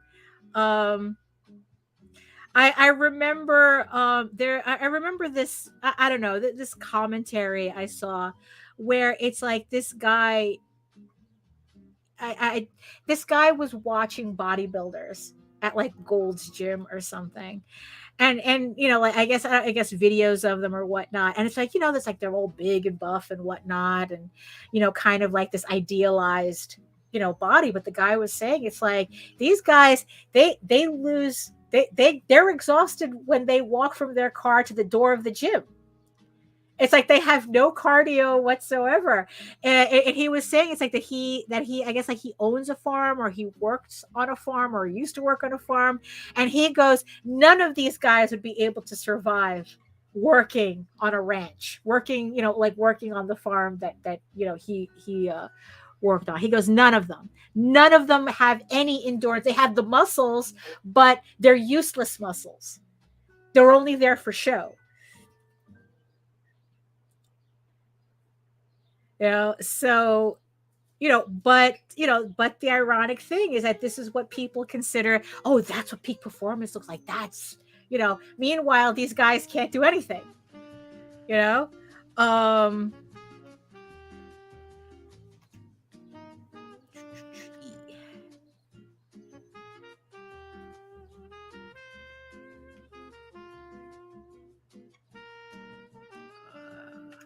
Okay. Oh, there we go.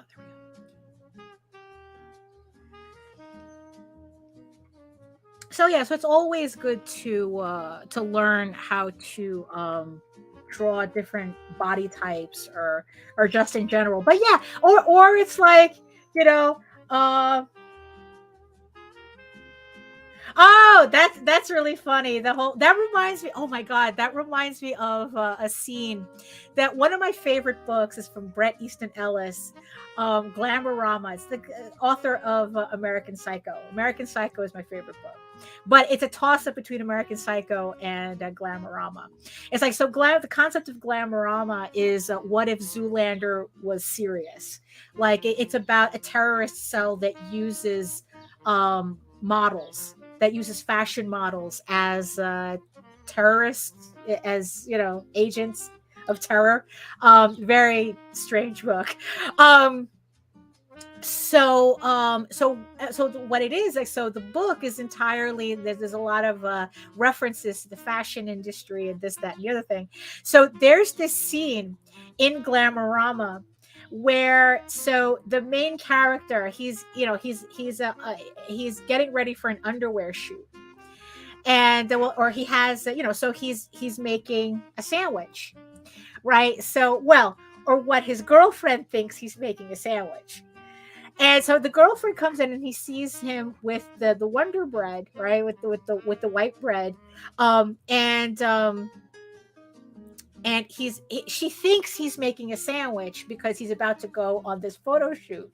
And what he does, he cuts the crusts off, he takes the white part, and then he starts molding it. And then he puts it in the front of his underwear. And he starts molding it. And she's like, wait, what the fuck are you doing? And he goes, I have a photo shoot. Like in dead ass serious. He goes, no, I have a photo shoot. I'm preparing for my photo shoot. Because it's like he's doing, he's doing underwear modeling, and this is how they keep everything looking. So yeah, so ever since I read that, every time I see any like male underwear model, all I can see is bread. All I can see is bread, because that scene just like dumps into my brain, and it's like, it's bread.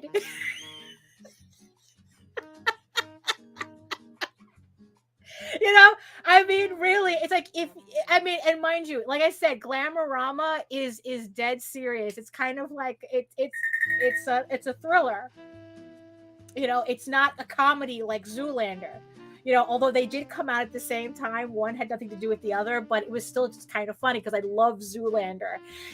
And I loved Glamorama because it's like, again, like what it's Zoolander, but serious. But the scene with the bread, I don't know. I don't know when the socks.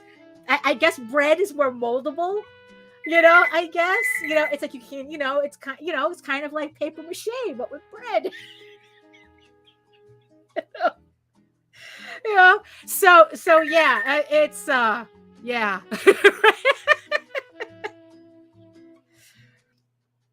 Yeah, so Cormac McCarthy died. Jose told me before he left. I mean, the guy was like, he was like 89 or something. Speaking of books that are my favorites, I read The Road, which was probably one of the few books that I've read multiple times. And I've read No Country for Old Men, which is, I didn't even see the movie. I didn't see the movie. But the book is just as intense. Although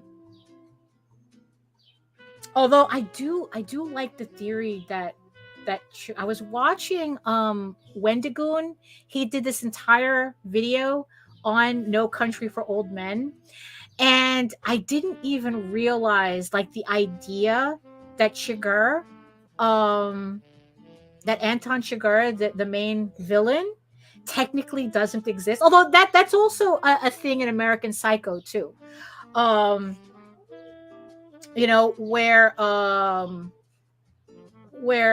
the idea that I keep wanting to say Christian Bale. No, it's Patrick Bateman. That Patrick Bateman never did anything, that everything, that all his murders and his crime spree was all in his head. Although the movie kind of like really brought that home. I didn't like the movie though. The book is still my thing. So yeah, so so supposedly like Patrick Bateman, like he's a murderer who never murdered anyone, if you go by the theory that he hallucinated the whole thing. So in No Country for Old Men, that was also the idea that Anton Chigurh was a figment of the sheriff's imagination, that it's like the cartel laying waste the way they did was just so unfathomable to him that he had to create the idea of Anton Chigurh to kind of be able to deal with it. And I don't know. It's like, I mean, I don't know if that was Cormac McCarthy's oh dude, Blood Meridian. Jake, Blood Meridian. I only read that book once, and I like years ago, and I can't stop thinking about that book. I mean, that was, I mean, really, it's like, that's my favorite book out of everything that I've read so far from Cormac McCarthy, is Blood Meridian. It's like, look, there are just some days you're just sitting there and the judge pops up. You know? I mean, it's like the scene with the mule train. I think it was like Mercury that they were, and they drive the mule train off the cliff. So so he describes the mountain being covered in silver. You know, I mean, it was, I mean, really, it's like, no, for real. It's like, yeah, no, Blood Meridian. Blood Meridian. Yeah, you'll never be the same. Hey, hi. It's like, oh, what's up? Well, you're kind of hitting the end of the stream, but thank you for coming. You know, yeah, man. So yeah, so you know, it's like I was a little upset that Cormac McCarthy had passed, but at the same time, it's like, you know, he left behind this incredible body of work. And I mean, it's not like he died young, you know, I mean, you know, but still though, I think it's a loss, you know, it's a loss to the literary world. I mean, it's like Cormac was, it was really up there. I mean, it's like there was a, I mean, there was a time where it's like this, I had this circle of authors that was always my go-to. It's like Chuck Palahniuk is the guy who wrote Fight Club. I read almost all his books. Cormac McCarthy, Bret Easton Ellis, and Gillian Flynn. Yeah, oh, that's true. No. Yes, it's Romita Sr. also passed today as well. You know, so yeah, so everyone pour one out for the homies. I mean, you know, what I really, I mean, it's like, you know, iconic artist. What I just really liked is, especially considering the discourse that was kind of happening, you know, right now, on Twitter. Don't go to Twitter; it's cesspool. You know, that was a man that you could see, like, to the very end, had joy for what he did. You know, it's the same thing with John Buscema. I think I think Buscema literally died at his table. Yeah, I mean, what a way to go. I mean, that's legend status. You know, like Gil Evergreen died at a painting. You know, that's how you go, right? You know, So it's like, yeah, I mean, it's like that's, it's always upsetting to lose a creative, um a creative anybody, really, because it's like, it's just, because it leaves a void. It leaves a void, you know. It's like, what, the we lost Ian McGinty uh the other day as well. I think it's like he worked on a lot of books for Cartoon Network and whatnot. I mean, I'm not familiar with his work, but I mean, that was a guy who died way too young. I mean, 38. Nobody dies normally at 38. So I mean, there's a lot of conjecture about how he passed. We don't know how he passed. uh you know what, that's, yeah, like I said, that's the way to go. Legend. You go out like a legend. That's what you do. What else are we doing this for if not to die at our tables? you know hopefully, just very quickly, we're just like drawing a line and then poof. I mean, but really, that's, yeah. Well, I don't know if Ted Kaczynski would be, we would hold Ted Kaczynski to the same realm as Cormac McCarthy and John Romita Sr. I don't know. We might have to pass on that one. you know. Oh my goodness. Yes, I agree, Jake. That I agree. I agree. Um, life. Life is, it's, what is it that, again, the Stoics, I love referencing the Stoics. Life is long. It's we waste a lot of time. That's what it is. Oh, well, that would help too. That would help too. Yes. At least let's try to finish what we're doing before, we move on. But yes, it's like, yeah, it's like what the Stoic said, that life is not short, life is long. It's just that we waste too much time. So yeah, so, well, so here we are at the top of the second hour. Thank you so much for everybody. Oh. It's like, no one wants to die at an artist table. He wanted to die at home pursuing his acquisitions he had bought or sold at the table earlier that day. I don't know. Maybe it depends on the table, right? So yeah, so here we are at the top of the second hour. This is, you see, I can ink so exact in Clip Studio Paint. I still can't finish anything on a stream. So you see, it works. It's perfect. It's absolutely perfect. So this one I'm going to continue inking after I get off the stream, because like I said, it's just like, it's like, I don't know. It's a lot easier for me to keep my momentum doing work like this. Thank you. Thank you. So yeah, so I'm just going to like try to finish up as much inking as I can. Like I said, between this and the new chair, it's just really nice to be able to sit for a longer clip, and not feel like, and not feel kind of exhausted. Like I said, it's I didn't realize how much anxiety I had just working on traditional artwork. So I'm still doing traditional artwork. I mean, it's like I really do like the feel of penciling, penciling and using blue lines. And I really do like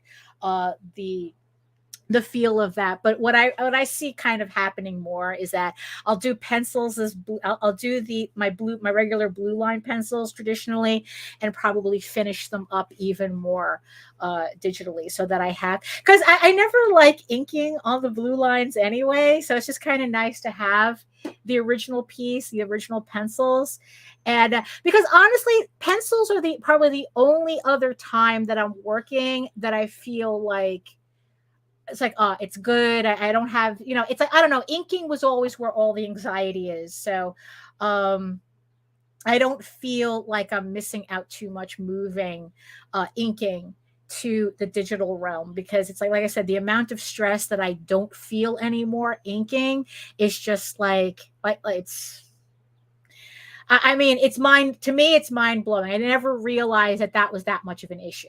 So yes, I know, Patrick, you were a little concerned that I was going to stop physically drawing. It's like, no, I think that what I'm going to do is I'm going to put my effort.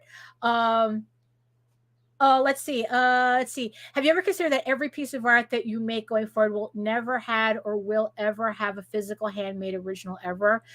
Depends on the piece. Like I said, I do like, I still really do like the physicality of penciling, of having a blue line, so that's still going to be there. But I think that when it comes to comics, yeah, there's probably going to be a point where I'm not going to have actual pages anymore. Because comics are stressful for me. And it's like, you know what? If I can cut out a lot of that stress by doing that digitally, you know what? Yeah, I'm going to do it. But if I'm just doing like pinups or something a little bit more relaxed, I don't know. I'm not.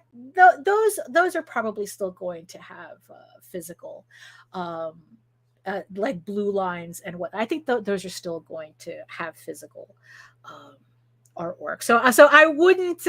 Don't count me out just yet. It's like we're still very early on. In this, like technically this story that I'm working on now, there's no physical anything for it. It's all digital. Let's see, but even if you hand draw a copy of something as a gift, it's just a copy and always will be. Well, like kind of like what, like if I just there's always going to be an original somewhere. There's always going to be an original somewhere. I mean, I still have my sketchbooks. I still have, some other things. It's just that with, like I said, I think more with the comic book artwork, that's going to be a different animal, literally and figuratively. It's like, it's just going to be, it's like I said, it's just me removing the amount of anxiety and stress that I have doing certain tasks. And I think that is more valuable than whether I have these pages as original pieces, as physical pieces. Like I said, for pinups and stuff, I still see myself doing original artwork for that. But yeah, I know. It's like, with digital, it's, it's two different, it's serving, digital is serving a different purpose for me right now. So yeah, so that's just what I'm going to be doing. That's just what I'm going to do. It's like, look, it's like the more I work on this, the more we'll see like what changes, what doesn't change, and whatnot. We'll see. In the end, that's all. That's all it is. So, yeah. So let me just switch this over here. So yeah. So like I said, here is the final so far result of the page that I started inking. One of the pages I started inking digitally in Clip Studio Paint. As you can see, I ink so identical. I didn't finish a digital piece either on the air. So, but I had a lot of fun. Like I said, it was just very like no stress doing what I did here. And it was just very nice to be able to. Also, the setup is nice too, because I have this here. I can see the screen. I can see your comments, and and it's just a lot nicer, the setup. So that's it for me. Thank you so much for the 6 people who are still watching, who made it through. Hold on. Whew. Ooh. Oh, it always, it's like I've been having these sneezes that never wants to come out, and it's like, of course, now it wants to come out on the air. So I want to thank the 6 people who are watching me next to the giant eyeball on the screen. Thank you so much for hanging out today for the 2 hours. It's like, I hope that whatever you were working on while you were listening to me ramble on about Clip Studio Paint. I hope you got a lot of work done too. Yeah, so and I want to thank everybody who showed up. Thank you, Joseph. Thank you. Yes, and he is the magnificent hair wolf. No. That was I have a little towel here. For those purposes. Yeah, I did not sneeze into my glove. No. No. Like I said, it's the towel, not the glove. There we go. The glove's right here. So thank you so much for everybody who kept me company in the chat. Patrick, Joseph, Jake, everybody else, Vic, thank you so much. Omega, thank you so much. I know Nita was in here, she had to go. Allison, Carl, if I missed you, I'm trying yeah, I know Joe was in here at the very. Thank you, Melissa, for showing up. I know that Joe was in the beginning, but he kind of disappeared at the end. So, you know what? We got to get back to playing the video. You know what it is? You guys got to I know that Jake always announces himself. So, well, Joe announces himself too. But like I said, he showed up at the beginning, but. We'll go back to the videos. We'll go back to the video next time. So yes, so at that, hold on. Let me put my stoof, poof, and poof. There we go. So there we go. We're officially at the end of the stream. Again, thank you everybody for joining me today and keeping me company while I went on and on. You would think I was gunning for a sponsorship for Clip Studio Paint or something. No, I bought this with my money. It's not spawn. That's but hey, I wouldn't sneeze at that. That's for sure. Thank you so much. And yes, so if you want to learn more about me and my artwork and everything else that I'm doing, you want to make sure that you don't miss out on this campaign when it finally launches, you can head on over to my main portfolio site at egoworks.com, EGOWORKS, where you can find links to all of my galleries and social media sites, but I mostly post to Facebook.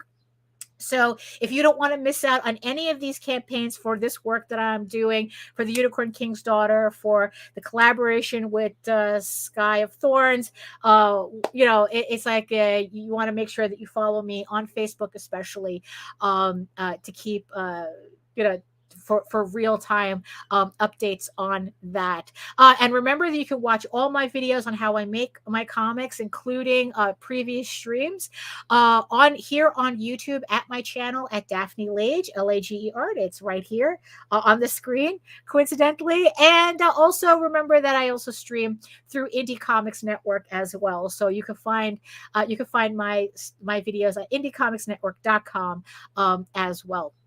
So remember, you can read Eagle Raven, Heir of the First Unicorn, for free, uploading every day, Monday through Friday. But if you prefer your fantasy to be more of a furry Lord of the Rings adventure, you can head on over to the link at Tall Tales, TAILSonline.com. And not only can you read the first 20 issues of Tall Tales for free, but you can catch up on the latest story, Tears of the Mother, which is also currently uploading every day, Monday through Friday as well. So again, thank you everybody for joining me. Make sure that you catch us on Wednesday at not Wednesday. Today's Wednesday. Catch us on Friday. We will be back Friday at 11 a.m. For another vlog episode. Me and Nita will be talking about whatever comes into our heads before we start the stream. We usually make it up. We seem rather planned, but no, we actually make this shit up at the last minute. So again, so check us out there. Remember to check out the links in the show notes for all the campaigns that are currently live or in pre-launch right now. And you know what? Just for you, Jake, it's like I know Joe is out there somewhere. I don't know who it is, but it probably is for Hogwarts, guys. I asked my friend Joe, I asked my friend Jake. They said it was for Hogwarts, guys. So ending on that note, So thank you again, everybody, for joining me, and I'll see you next time. You really want to know my process? Absolutely. Usually starts with a holla and ends with a creamsicle. And then if there's time in between, thunder